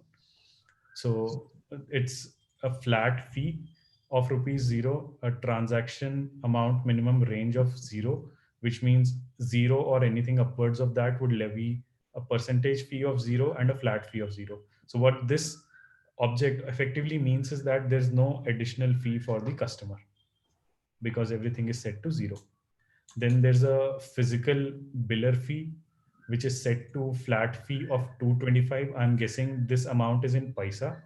So a physical biller should be able to collect 2 rupees 25 paisa extra from the consumer in case they are collecting a bill in a physical format. No, Akshay, I think that is the direction actually says it's business consumer. I would guess that if it's a physical biller, if the mode is paid, then the utility company actually pays the agent. Whereas the other category is C2B, right, where the convenience fee flows from consumer to the biller. Right. Yeah. So yeah, it could be that also. And then again, there's one electronic biller fee, which is set to a flat fee of 225. So these are effectively the billing fee or interchange fee or convenience fee, whatever you want to term it as. The next thing is the customer parameters. So this is where it's defined what parameters would you be sending to the Tata Power system via NPCI to search for the consumer. So the data type is set to numeric. The max and min length is 12, which means it's a 12-digit numeric ID. And the param name is consumer number. So on your app, you would most likely see, please enter your consumer number. So this is where they get this configuration from. And then there's a channel wise breakdown. Again, it's my guess that this is a channel wise breakdown of the interchange fee, where it says response code. I don't know what this response code would mean. My guess is as good as yours. And then there's a start date, and start date means there should also be an end date, which is not specified here. So not sure. Default fee means this should be charged as a default to all the consumers regardless of other conditions, and there are some other fee which are uh, configurable as false or based on some condition. And this fee array that we see over here, CCF1 EBF, if you remember from the previous interfee change configuration, this is the codes that were assigned to each of them: CCF1, PBF, EBF. So this, in my opinion, this should constitute of a mode wise or a consumer's mode wise interchange fee for everything. But the three objects inside this interfee change configuration all say MTI equal to payment. So again, not sure what's supposed to happen over here. I think A the hint agent that we could channel possibly changes. get, yeah, that's what I'm getting to. So a hint about this is in the payment channel thing. So if there's a bank branch, you should be charging these two fee. If it's a AGT, which is Aadhaar gateway, I guess, then you should be charging these fee. And the first one that we saw was the default fee, which means if the payment mode matches none of these, then charge these fee. So this is the other configuration. Then biller bill ID. So you remember you could search for a particular biller using the bill ID. So this is that bill ID, which is going to be unique for every biller. Then there's a temporary deactivation end, which we saw there was a start date at the beginning. Biller mode online, as Shrikant explained, whether it's real-time synced or not. Then biller ownership, private. This is kind of like a data collection point, because really to the consumer, it doesn't matter whether this is a government company or a private company. This is something NPCI wants to collect from their billers, so why not? Then these are the payment channels that biller wants to enable. Again, similar things, INT and INTB. MOB should be mobile, MOBB should be mobile banking, POS machines, MPOS machines, ATM, bank branch, and a minimum maximum limit against each of these payment channels, again in paisa. So anything from 5 rupees to this is effectively 50 lakh rupees, you could pay through a kiosk. So if there's an agent, you could pay anywhere from 1 to 50 lakh rupees in cash. You could walk into a bank branch of this COU, and you could pay between 1 to 50 lakh rupees through cash, check, whatever the bank branch formalities are. Those are kept outside of this. So because anytime you deposit an amount above 50,000, you need to provide PAN. Probably all those would apply as per banking regulations. But this is what Tata Power has enabled, that through a bank branch, this is the minimum maximum limit of amount that I'm going to accept. And with that, we come to the end of this description. Now there's a repeat where you could see this is Sun Direct DTH service. So there'll be parameters related to them. This in all constitutes the MDM, which is the master data management. There was also a question in the beginning about how do the apps get to know, and is it instant or how is it. So the caching guidelines say that you should be refreshing this from anywhere between 7 to 14 days. uh, it's totally up to the COU. So my best guess is something like a Beam app, which is a standard implementation by NPCI, and they want to run it as a flagship product. The Beam backend would be fetching the MDM details almost every day. A nimble player like Paytm or PhonePe probably would be fetching it every day or every couple of days or something like that. Whereas some of the slower channels or agent institutions, which would require some extra training from their side to their agent, saying there's a new biller coming on board, this is what you have to do regarding that, they could be fetching these details in batches of 7 days or however. So yeah, the second request was the bill fetch. So we'll look at the bill fetch request and response. The request type, requester's IP, merchant reference number, code, agent ID, all of these are the same fields that we saw in the previous request. The interesting part starts here, which is the biller bill ID. Now, you know that the customer wants to search for their Tata bill. So you will enter Tata's biller bill ID over here. And then the channel details, again, similar thing as before. The customer profile would be we saw that the Tata is accepting consumer number. So it would say name equal to consumer number and value equal to whatever value consumer has input on the Paytm or PhonePe or whatever their UI, the app's UI. And then there's subscription details. Not sure how this value is supposed to be coming in from the COU. My guess is that it should have been coming from the biller side on what the subscription details is. So this could also be some kind of caching mechanism where if a consumer has fetched a bill before, now in the response you would see very shortly that there's a recurrence kind of criteria where it says monthly. So probably the app has just cached that value. So this is the response that you get for a bill fetch request. Euronet is a very large tech provider in payments and financial services. So this indicates that Federal Bank is using Euronet to process their requests, and you get a Euronet reference number probably for logging and debugging and tracking purposes.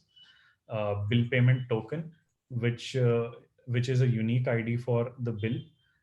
Unique identifier on operator end means this is what Tata would be sharing as their bill number.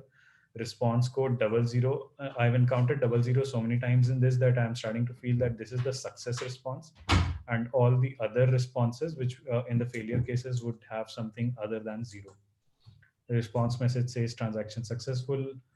Description says transaction successful. Customer params received from Tata is null.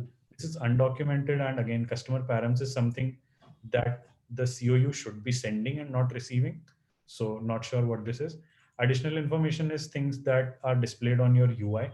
So something like the provider name and the location, all of this is displayed on the UI just as a second level of confirmation for the user that they are making the correct payment details against the correct entity.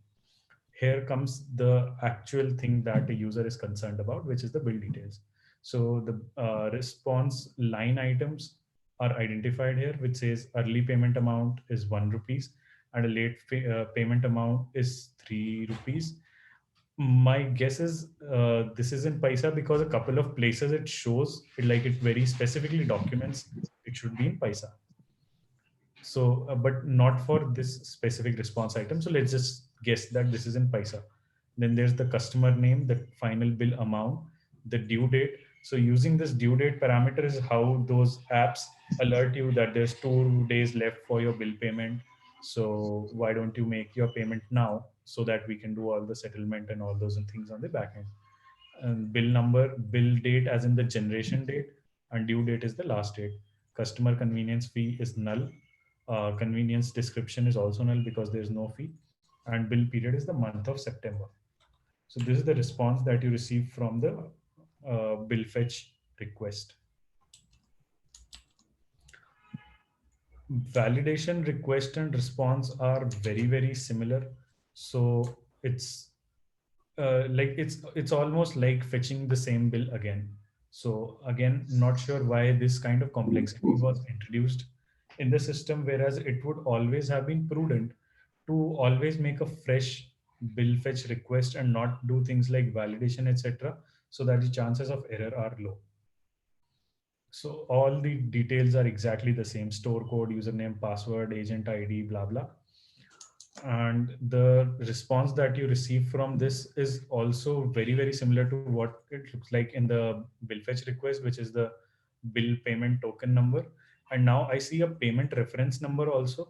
So probably this is a sample response for a bill which has already been paid by this system or any other system, doesn't matter, but it's already paid, so it shows a payment reference number.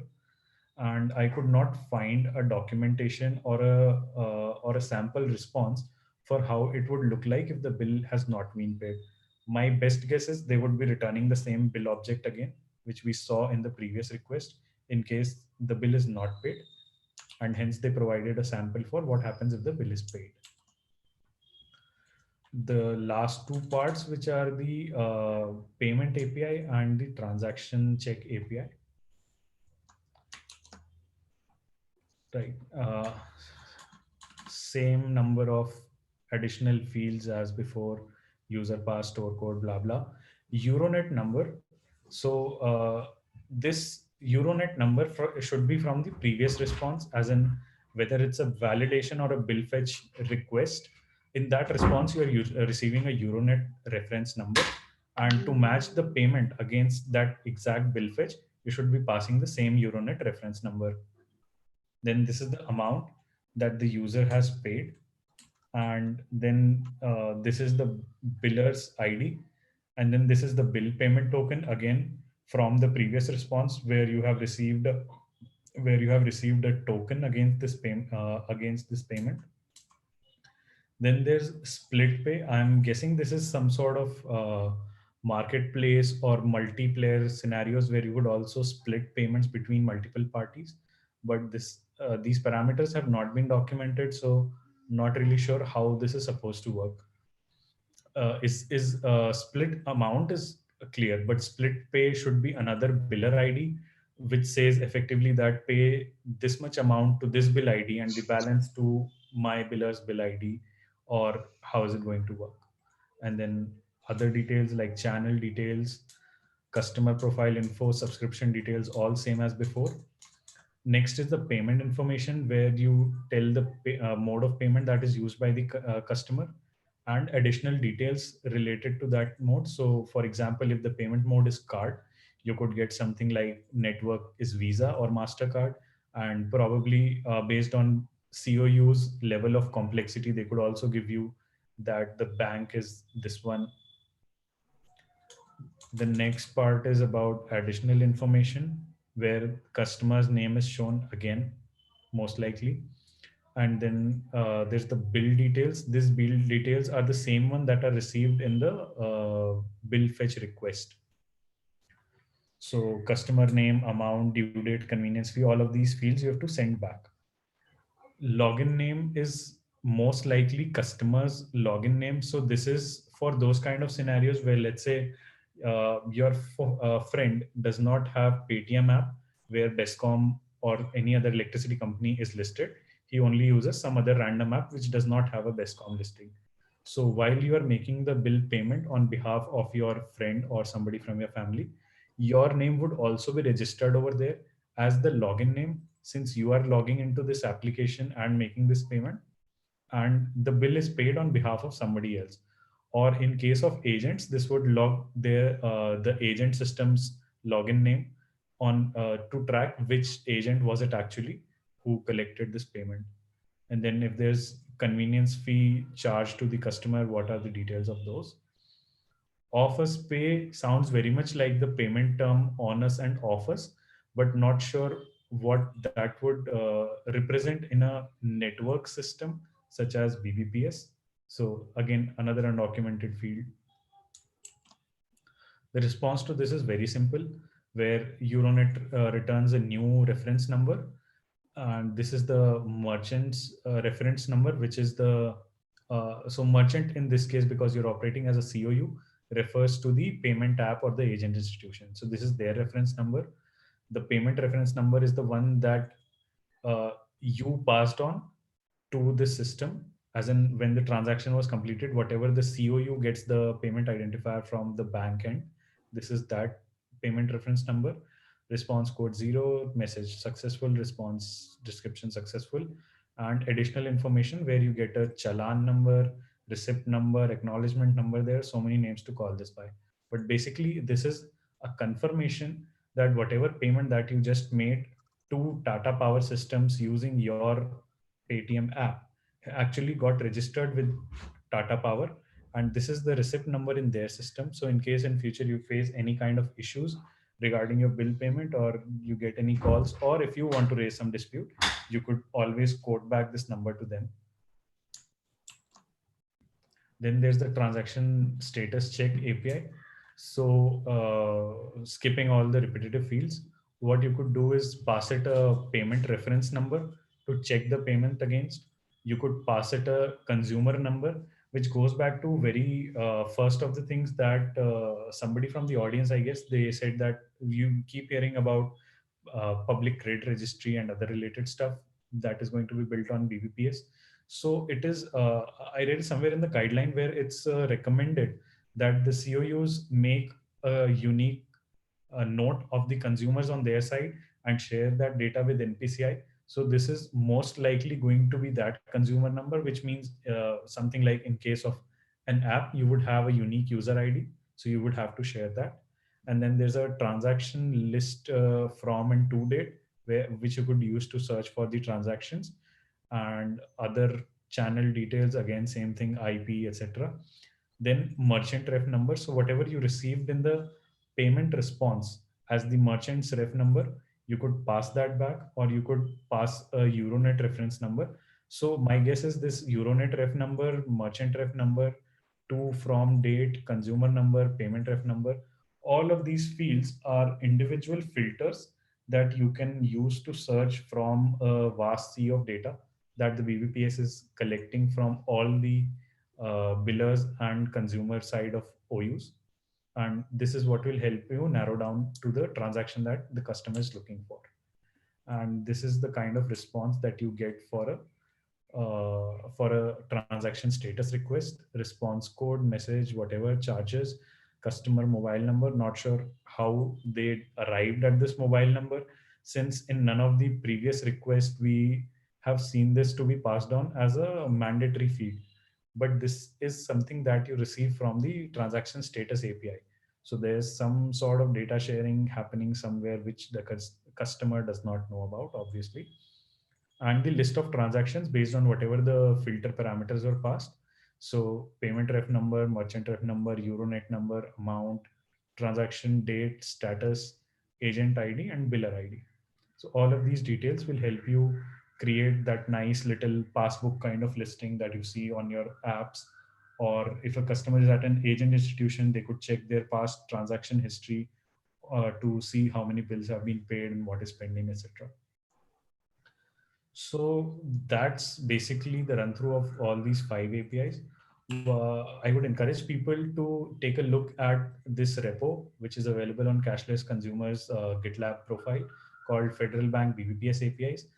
The sandbox that I tried to work this with is actually not a sandbox, meaning a sandbox would imply that you could make some request or play around with some of this stuff. But all of this seems to be a very closed ecosystem kind of thing, where we saw fields, and not only one or two, but there were like at least 5 fields, such as store code, merchant ref number, merchant code, username, user pass, all of which have to be provided by the bank to work around this. So even if you have linked it to the Federal Bank's developer portal, but even if you go there and try to do something with the APIs, create an account, login, none of that is actually going to work, because uh, there's no documentation in words. It's just a list of request response structures, which we've already run through. And there's not even a proper JSON schema listing or XML listing of about what any of these fields does. So that's one of my biggest quirks with this thing, you could say, that you're not able to actually make request response and check what these things do. That was the end of my technical demonstration on this. Not very technical because all of these things were based on a guess, but I'll be open to any questions that we have now. Okay, so I'll answer the existing ones while people can type in the new ones. So Sham asked, so NPCI will maintain all transactions happened on BBPS minimum 5 years. The answer is yes. Are there details how this information is used? Are they any cross-selling for different companies? So they are going to maintain it for 5 years, and their expectation is probably within that 5 years, the public registry will get a legislative framework, and then they just dump all this data there, and that's for the NPCI. But the individual OUs also have these data, so it's just that NPCI, being the master aggregator, has all the data of all the bill payments that happens on the third party ecosystem, whereas the individual OUs kind of have their own data. Uh, and there again, they would use that for again credit scoring, profiling, etc. Aarti asks, any way to figure out how much bill desk has lost bill payment share post BBS? There are two ways to look at it. So one is how much bill desk. The bill desk is previously doing two things. So one is maintaining the biller relationship as well as accepting consumer payments. So if you're in like say 2012 or 2013 when there is no BBPS, you go to your electricity site and it's most probably linked to the bill desk gateway where you enter your card number on the bill desk gateway. So bill desk does two things. So one is process your card payment as well as process charge a fee for the with the biller. So it does two things. So what BBPS does, it is actually slices that, so you no longer are obligated to use BBPS, bill desk for making the payment. So you can use Paytm for making the payment. So that portion of that single transaction that bill desk used to do two things. One is catering the consumer and the catering the business side, the biller is now split, and consumer side app is mostly the apps that are ruling the roast, and mostly whichever apps give the most cashback. It could be Amazon, could be Google Pay, could be Phone Pay, could be Paytm, whatever. It's like the flavor of the day, right? That gets the most transactions. Whereas on the biller side, it will always be still bill desk because that's the OU that the electricity board has tied up with. So that volume is unchanged. Uh, there are two ways to look at it. One is how many people had bill desk had access to pre BBPS, and in each case, bill desk payments may not have happened through say the agent networks and so on, unless bill desk also had the agent network and had managed that. Now, in this case, currently NPCI manages that, and their NPCI's approach is basically lower the cost of processing all this by making like a zero MDR kind of thing, and make more bill payments happen. And when the more bill payments happens, it's basically commoditizing of these transactions. And when that happens, more data is generated, and NPCI's way is like we'll use this data and let fintech monetize data like how every other fintech monetizes data in India. So to answer how much whether BillDesk has lost or gained is a tough question, and one needs to also look holistically what BillDesk's and its investors' ambitions are in terms of this data and how they use it holistically to say whether they have like lost or won out of BBPS. So with that, I'll probably get so Swapnil asks different bill aggregation companies. I think BillDesk is one. There's probably Bill Junction, and there's probably Tech Process. And I don't know if there are more, but BillDesk is probably the major market shareholder in the bill aggregation space. And yes, BillDesk, prominent player from the issuing side. I mean, not the issuing side. I mean, if you strictly see, it's the acquiring side, right? Because if you trade the biller as a merchant, then BillDesk is the prominent acquirer. Issuing is most likely like all these payment apps kind of thing.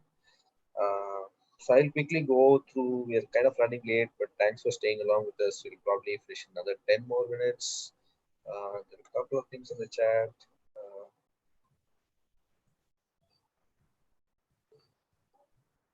So question is, does BillDesk own the data of their billers? So when it comes to data, right, it's anybody's guess. So India does not have a data protection law. We even have a committee on something called as non-personal data. We'll look at closely at how the data in these slides. So firstly, I'll focus the individual privacy part. Does privacy exist in bill payments?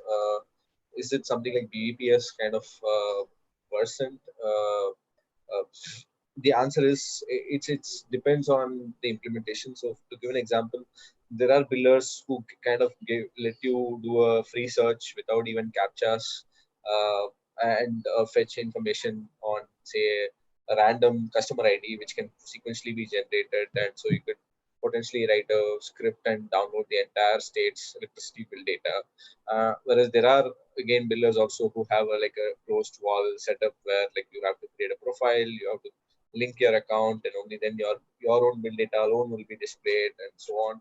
So bill payments, there are two cases where one where the biller exposes everything, and the other where the biller chooses to expose only for the authenticated customers. So in the case of farmer, there is no privacy anyway, and credit scoring companies where scrapping these and making profiles of it, so privacy did not exist. But in the case of latter, it was hard, and that data was like closed. What did BBPS do? BBPS kind of made every biller forcefully participate in that, in the sense, as I was explaining, in the case of power sector, as part of the Uday, there is a mandate to kind of have these collections through BBPS, and almost all the electricity discoms in India joined BBPS. And so in that sense, they kind of gave their billing data in a more machine friendly identity link. And this is what Akshay was referring a while back, like where did that mobile number come in directly, right? And this is where the role of NPCI comes in, where the mobile and Aadhaar data is anyway linked to NPCI in the form of UPI and Aadhaar mapper. And now even your bills are getting identity tagged. So previously, let's say 5 years back, your bills are not identity tagged. It's just an electricity bill. So somebody just pays that electricity bill, right? So right now, it's a lot more personal data, and what can be inferred from a bill, right? Like somebody can actually map out tenant landlord relationships. Payables are all outflows from household. Like as more and more biller categories gets added, like currently we have electricity and water and say gas. School fees is going to get added. So at one point you might have like a list of billing categories, and if BVPS becomes the preferred payment network for these collections, all the household expenses would be basically made on this network. I mean, by household expenses, I mean non-merchant payments. So while the merchant payments will still happen through card or UPI, the non-merchant recurring kind of payments like school fees or a municipal tax or a water bill or electricity bill, all these consistent outflows of a household will be going through BBPS, and as this is going to get probably used in public registry scoring, and this basically can potentially lead to a sort of household scoring model. So what does this household spend as a whole? So they be like three mobile phones, one internet connection, one DTH, and so on. What's the total spend of this? Now all this data is going through one network, and that network can easily. And tomorrow, if say EMI collections also happen through this, then that kind of gives pretty much the uh, entire chunk of the constant outflows recurring in a month, which helps scoring. Right?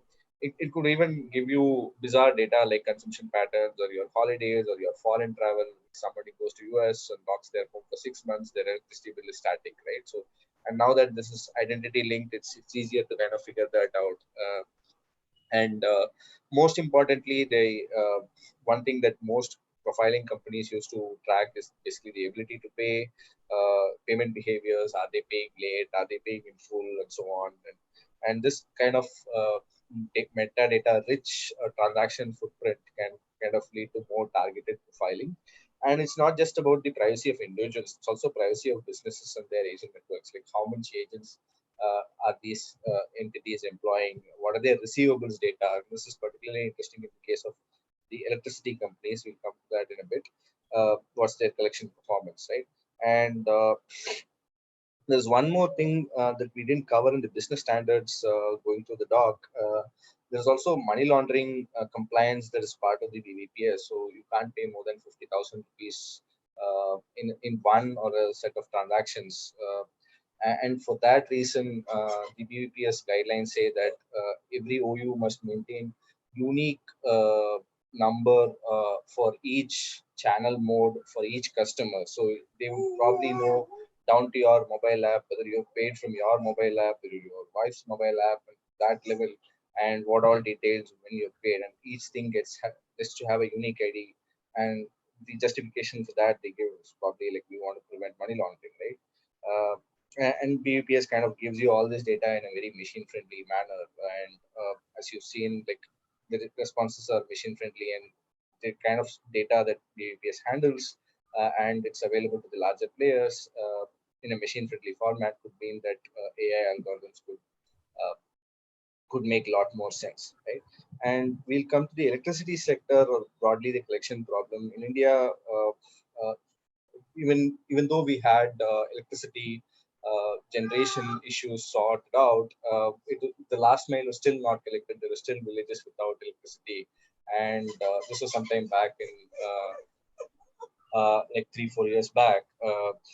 So where the crux of the matter was, can the poor afford electricity? The electricity companies were not willing to issue electricity connections because they did not have a means to get the bill collected.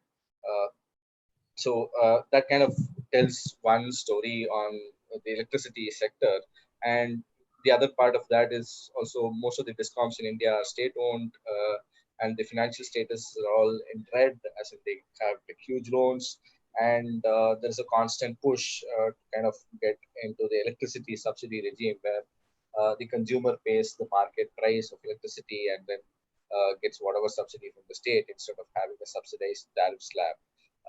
And this has been a constant lobbying point by industries where today most states, the consumers are actually getting cross subsidized from industrial charges. They want that to be reversed, whereas where the consumers pay the charge so that industries also pay less, and there is no cross subsidization from industries and to consumers.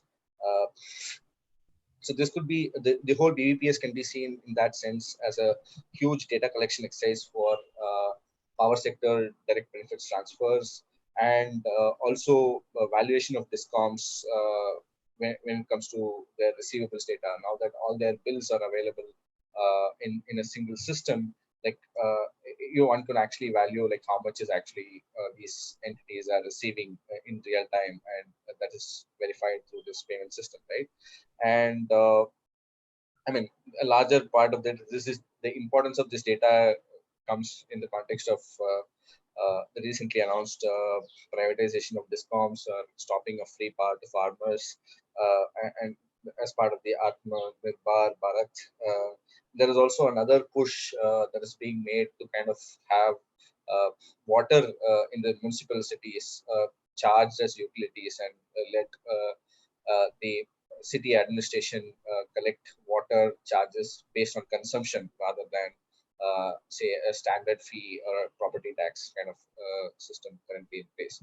And this collection problem is not just for electricity and water, right? It's for anything that if you go beyond a certain level, like outside the city, like the internet has not penetrated in India, and broadband, the physical line broadband has not penetrated, even though there's a large broadband project for internet for BharatNet. The last mile has not been connected simply because there isn't a way where collections can be ensured across these large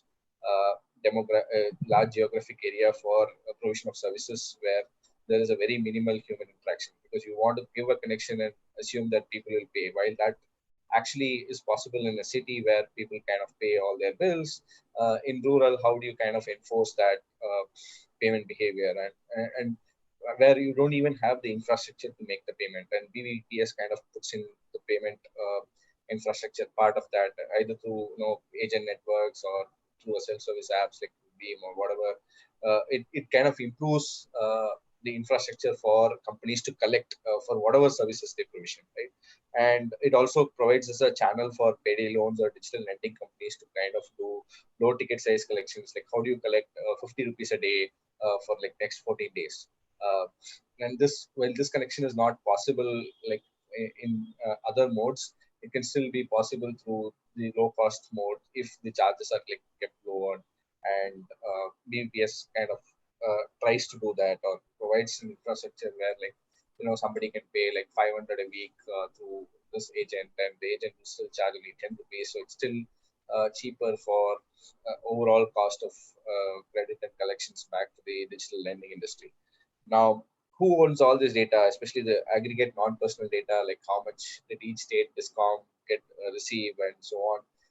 It's a big question, but sadly there is no legislative or policy-based statute as of now, and NPCI kind of gets to have everything, and billers also, the biller OUs also have this data, and they are kind of using that data in all possible cases, both for business and individually. Credit profiling is often talked. What are the ways people do credit profiling? Spending patterns. Are you making defaults on your bill payments? Are you making full or part payment? Are you making by credit card? Are you skipping your school fees and so on? It could also act as a channel to kind of say who wants a loan to pay these bills, right? And this could be like whatever Google AdSense way of your lending industry, where you kind of deeply monitor every transaction and say that give an nudge saying that you need to know, right? And this could not just about it's not just about scoring individuals. It could also be used to score businesses, where the businesses themselves can be scored based on the customer profile of each business. Imagine you run a gym and you have a subscription service, and you collect all this data through BBPS. Now with BBPS, what it allows is your gym could be rated like scored, saying that you have whatever 50% of your gym membership is from a high value base, right? Because every bill payment is now identity linked and score linked. You can actually score businesses based on their customer bases as well. And of course, the public credit which is being talked about is being referred in the tender expression of interest that has been approved, and it involves pulling BVPS data. Quickly, we reported a privacy breach where like multiple labs were like fetching all the bill details without the consent of the consumer. We reported this in October 2018. NPCI then followed up with a circular saying that you must always have mandate consent for fetching auto fetch, and should provide you an option opt-out option for consumers to kind of notify that they don't want their bills to be automatically fetched. But sadly, to this day, the bill fetch is continuing, and this is evident from NPCI's own data, where each bill is now fetched at least 7 times, because they put a list of how many transactions that happened and how many bill fetch transactions that happen, and the ratio is like currently 1:7. And so, in one sense, I would always say that if there is a way pay through first party, that is your own biller's website or a cash collection point or whatever, right? So there was a recent thing last week saying that NPCI asked end bilateral ties. This happened basically in a pre-BBPS era, where there were biller OUs and there were consumer apps. To give a case in point, biller OUs would be a bill desk and a consumer app would be a Paytm. And even before BBPS had gone live, they had a system of having a business agreement and charging and letting users of Paytm pay these bills through Paytm, and the Paytm had worked out a commercial with BillDesk, right? And what NPCI said last week is that you should not have these bilateral ties, and you should always use BBPS if you're using two different entities. And in their circular, they also say that you must notify all these existing relationship and also migrate existing customer data. I mean, this is like literally stealing out data out of private contracts. And from any lawyer watching this, right to make contracts when part of a network is under challenge, and NPCI is kind of putting this out and saying nobody can collect bill outside. If they are part of BVPS, they have to route all transactions through BVPS, which essentially means the data is finally captured as per the BVPS data collection standards, which essentially means that there is no right to privacy. Right. And with that, I will come to a close and we'll ask for questions. Any questions? There's been a pending one from Vivek who asked, how is the success rate for bill payments on BBPS? Are there any downtime on webhooks API? So the bill payment rates on BBPS depend on a lot of parties. So right now, as I demoed, there's a set of APIs through which an app like Paytm, PhonePe, or let's just call SumPay. So this Sum payment app will connect to Federal Bank, which will connect to NPCI, which will connect to a BOU, which will connect to biller server at the end. So other than NPCI, even if any of these other parties go down, then the payments would be affected. And there's effectively no downtime or webhook kind of API, because what NPCI expects is that the BOUs and the COUs will be pinging it with a heartbeat API. And if it doesn't receive heartbeat, NPCI will assume that the party is down, whether it's on the COU side or BOU side. So that is about the downtime in webhooks. And about the success rate for certain larger set of billers, it's pretty good. Such as I would like, my personal experience has been that an electricity bill payment very rarely fails. But when you have other smaller parties that are coming online now, so for example, now there's a whole new loan repayments and this kind of sections, and even smaller merchants who are localized to, let's say, one state or a couple of states only, all of them are trying to get onto BBPS because it's a more omni-channel kind of approach where they don't have to spend any money on creating a agent network or anything for cash collection also. So all of given all the benefits of the BBPS, they are trying to get onto this, but I'm not sure how reliable their systems are. So again, I don't have the exact success rate data for BBPS, but the number of touch points have not reduced. It has actually gone up compared to first party payments. So there's a lot of scope for failures.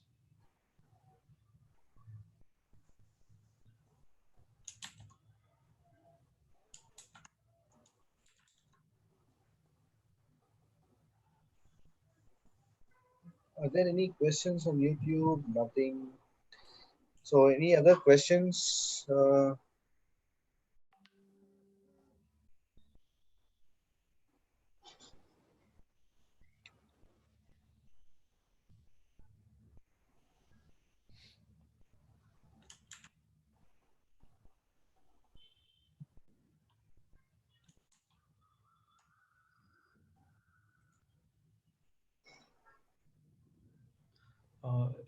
Another question by Ravi here is, could the bill fetch be higher because people try multiple apps before paying for discount and cashback, not discounting that apps do fetch bills multiple times for sure?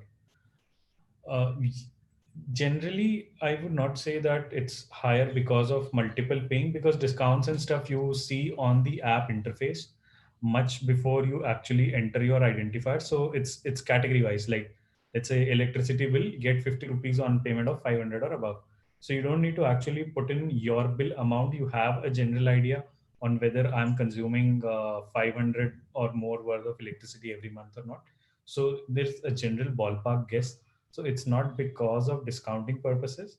But the other one, for sure, that apps do will fetch multiple times on their own. So this is again one of the very significant privacy points that Shrikant has been trying to highlight, which is to say that when app gets to know that this is a category which generates a monthly bill, they automatically do this without customer consent on fetching your electricity bill for the next month and saying, because you paid electricity bill for this account last month from your Paytm app, why don't you do the same again? And the due date is approaching soon. So yes, payment apps do that on their own.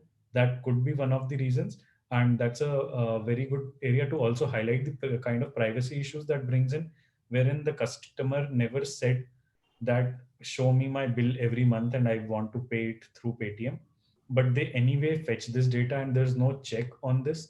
Though there has been some communication, which I guess Shrikant would be able to illuminate us on better.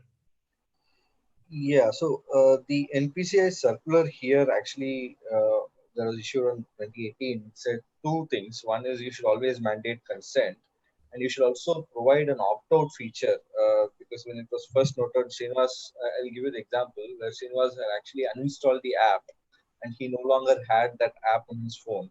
But this app actually sent him a mail saying that your bill is this much and pay.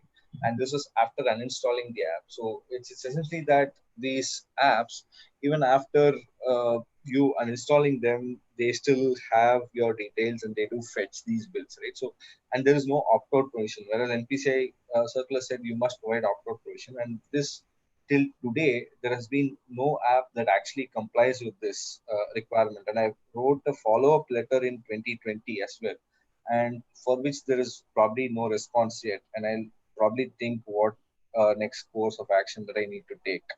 But all these is still they are not legally bound yet in one sense because we don't have a data protection law. But it's important for us to know this because we do know that all this data will not then go to public credit registry, and which will be like a master data set. And this is not just about privacy and credit scoring; it's also at some level about surveillance, because you are eventually going to end up giving every little transaction detail to a government body which kind of has a panopticon view on all your payments.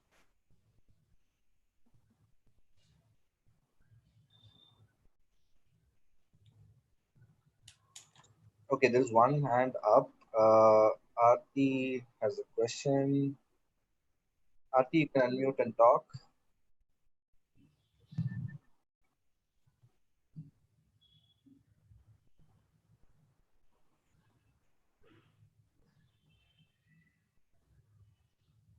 Aarti, could you unmute and talk? Hello. Yeah, Hello. yeah, Aarti, we can hear you. Go ahead. You can. Yeah. No, so I wanted to check, as you said that, NPC has not been responding on this, privacy issue or like consent based issue. Uh, i- so they have several portfolios, right? UPI. So of course we know that on UPI they kind of make like customer consent on priority.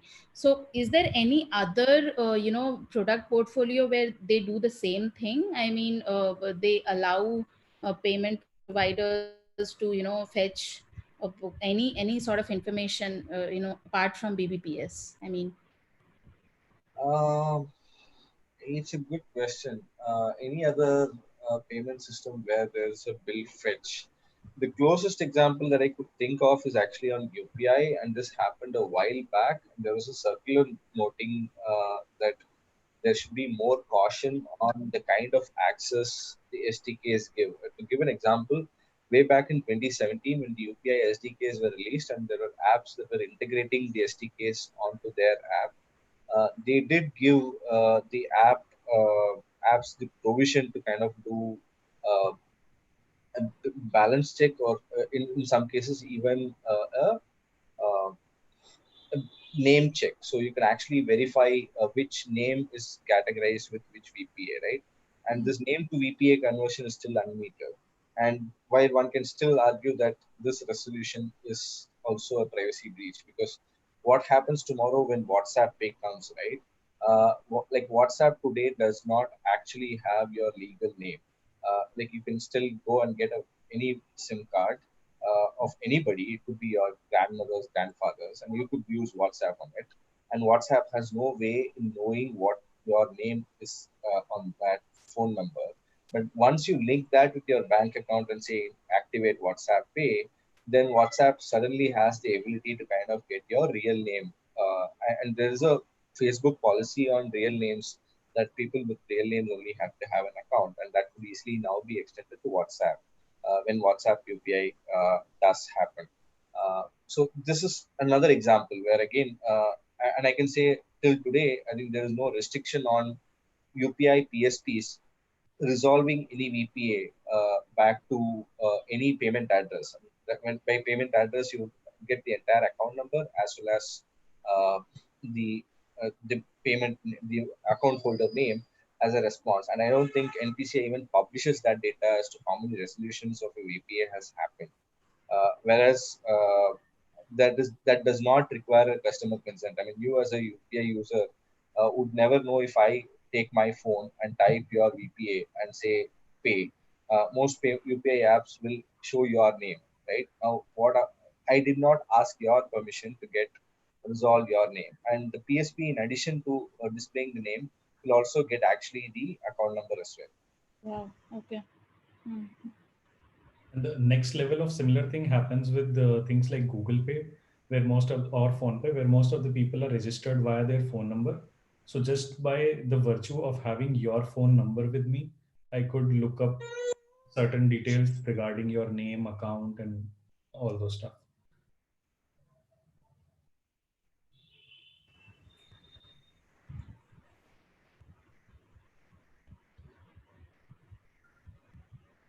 Makes sense. Thank you.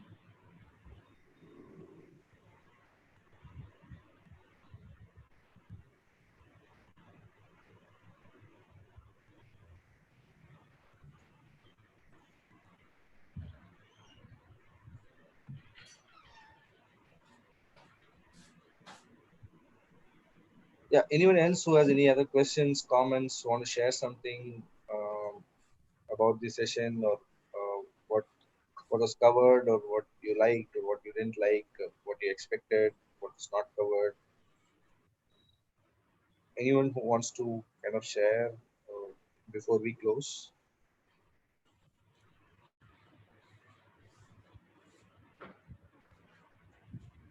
Uh, Lakshmi, it has been a very, I will say, educative so far. Means thanks for the effort and thanks for collecting so much information and the details for us. The really the part of like we are in India, I think it's still very early because when we see Europe and London or basically Western economies, the things are very much tied down, like the personal data privacy is GDPR.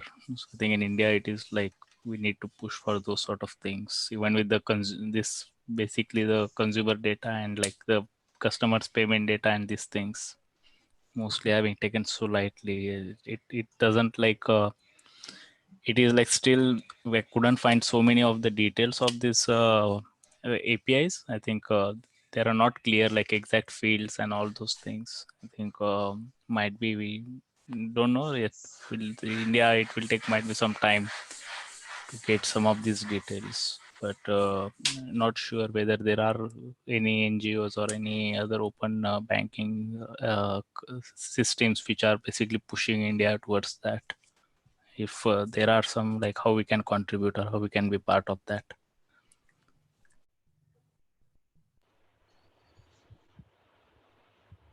I have no idea about any open banking efforts outside of this when it comes to data, and I'll quickly go through some of the comments. Ravi mentioned that bill fetch cannot be tracked using app uninstalls because there are multiple people who don't uninstall, who uninstall the app and still use the web interface. Yes, but yeah, but the more point is, if a user still has the app, you should have the option to opt out of this recurring bill fetch. Uh, Rajat asks how difficult it is to become a OU right now. How startup friendly is the BBPS space? I think that's a very broad-ended question. Very theoretically speaking, RBI has opened up the BBPS OU licensing for anybody with an on-tap, as long as you fulfill their capital requirements and RBI's standard uh, checks on the founders and what they call as the checks on the people who run the company. You are technically will be given the license to issue, but what's missing probably is the business model, and how many of these OUs, which are like non-bank OUs, will actually survive, because if there is no money to be made, and we are already in a zero MDR era, which the payment companies are facing right now, and customer convenience fees are not still live on BBPS, and without that, there's no probably clear route to profitability except like data gathering, and even that data gathering you never know, because if the state creates the public registry, there's no point in uh, any entity holding the data, because now the data is a property of the state. So in that sense, I don't know what the business needs for BBPS are still right there, and the market is already crowded with 30 odd BBPS OUs. So what would you do as 31st is something that you need to answer yourself as well. Okay. Is there a consent framework with BBPS? Is it from IDSwift? I think the consent framework is something different and outside of BBPS, I would say. And I don't think consent framework and BBPS are related in that sense. Yeah.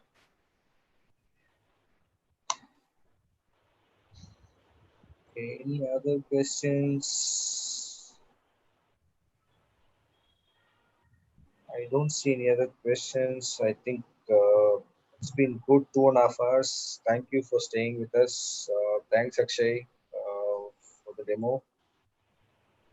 Yeah, thanks to all the participants and Hasgeek and Shrikant, of course, for guiding me through how to do this. This is the first time I'm participating in any of these kind of sessions. Yeah, we look forward to your feedback on like how do we do the more of these studies circle sessions where we kind of dig deep like what we did today. I get that we kind of stretched over time, but if there is something else that you want to share, feedback, feel free to drop by and let us know, and tell us what other sessions that you want to hear. Um, we'll probably be having in the next fortnight session. We'll come up with an announcement early next week, and till then, like stay tuned. And if you've not joined the Cashless Consumer Telegram channel, please do join the Telegram channel. It's t.me/cashless consumer. Thank you everyone for joining today. Bye. Bye, everyone. Bye bye.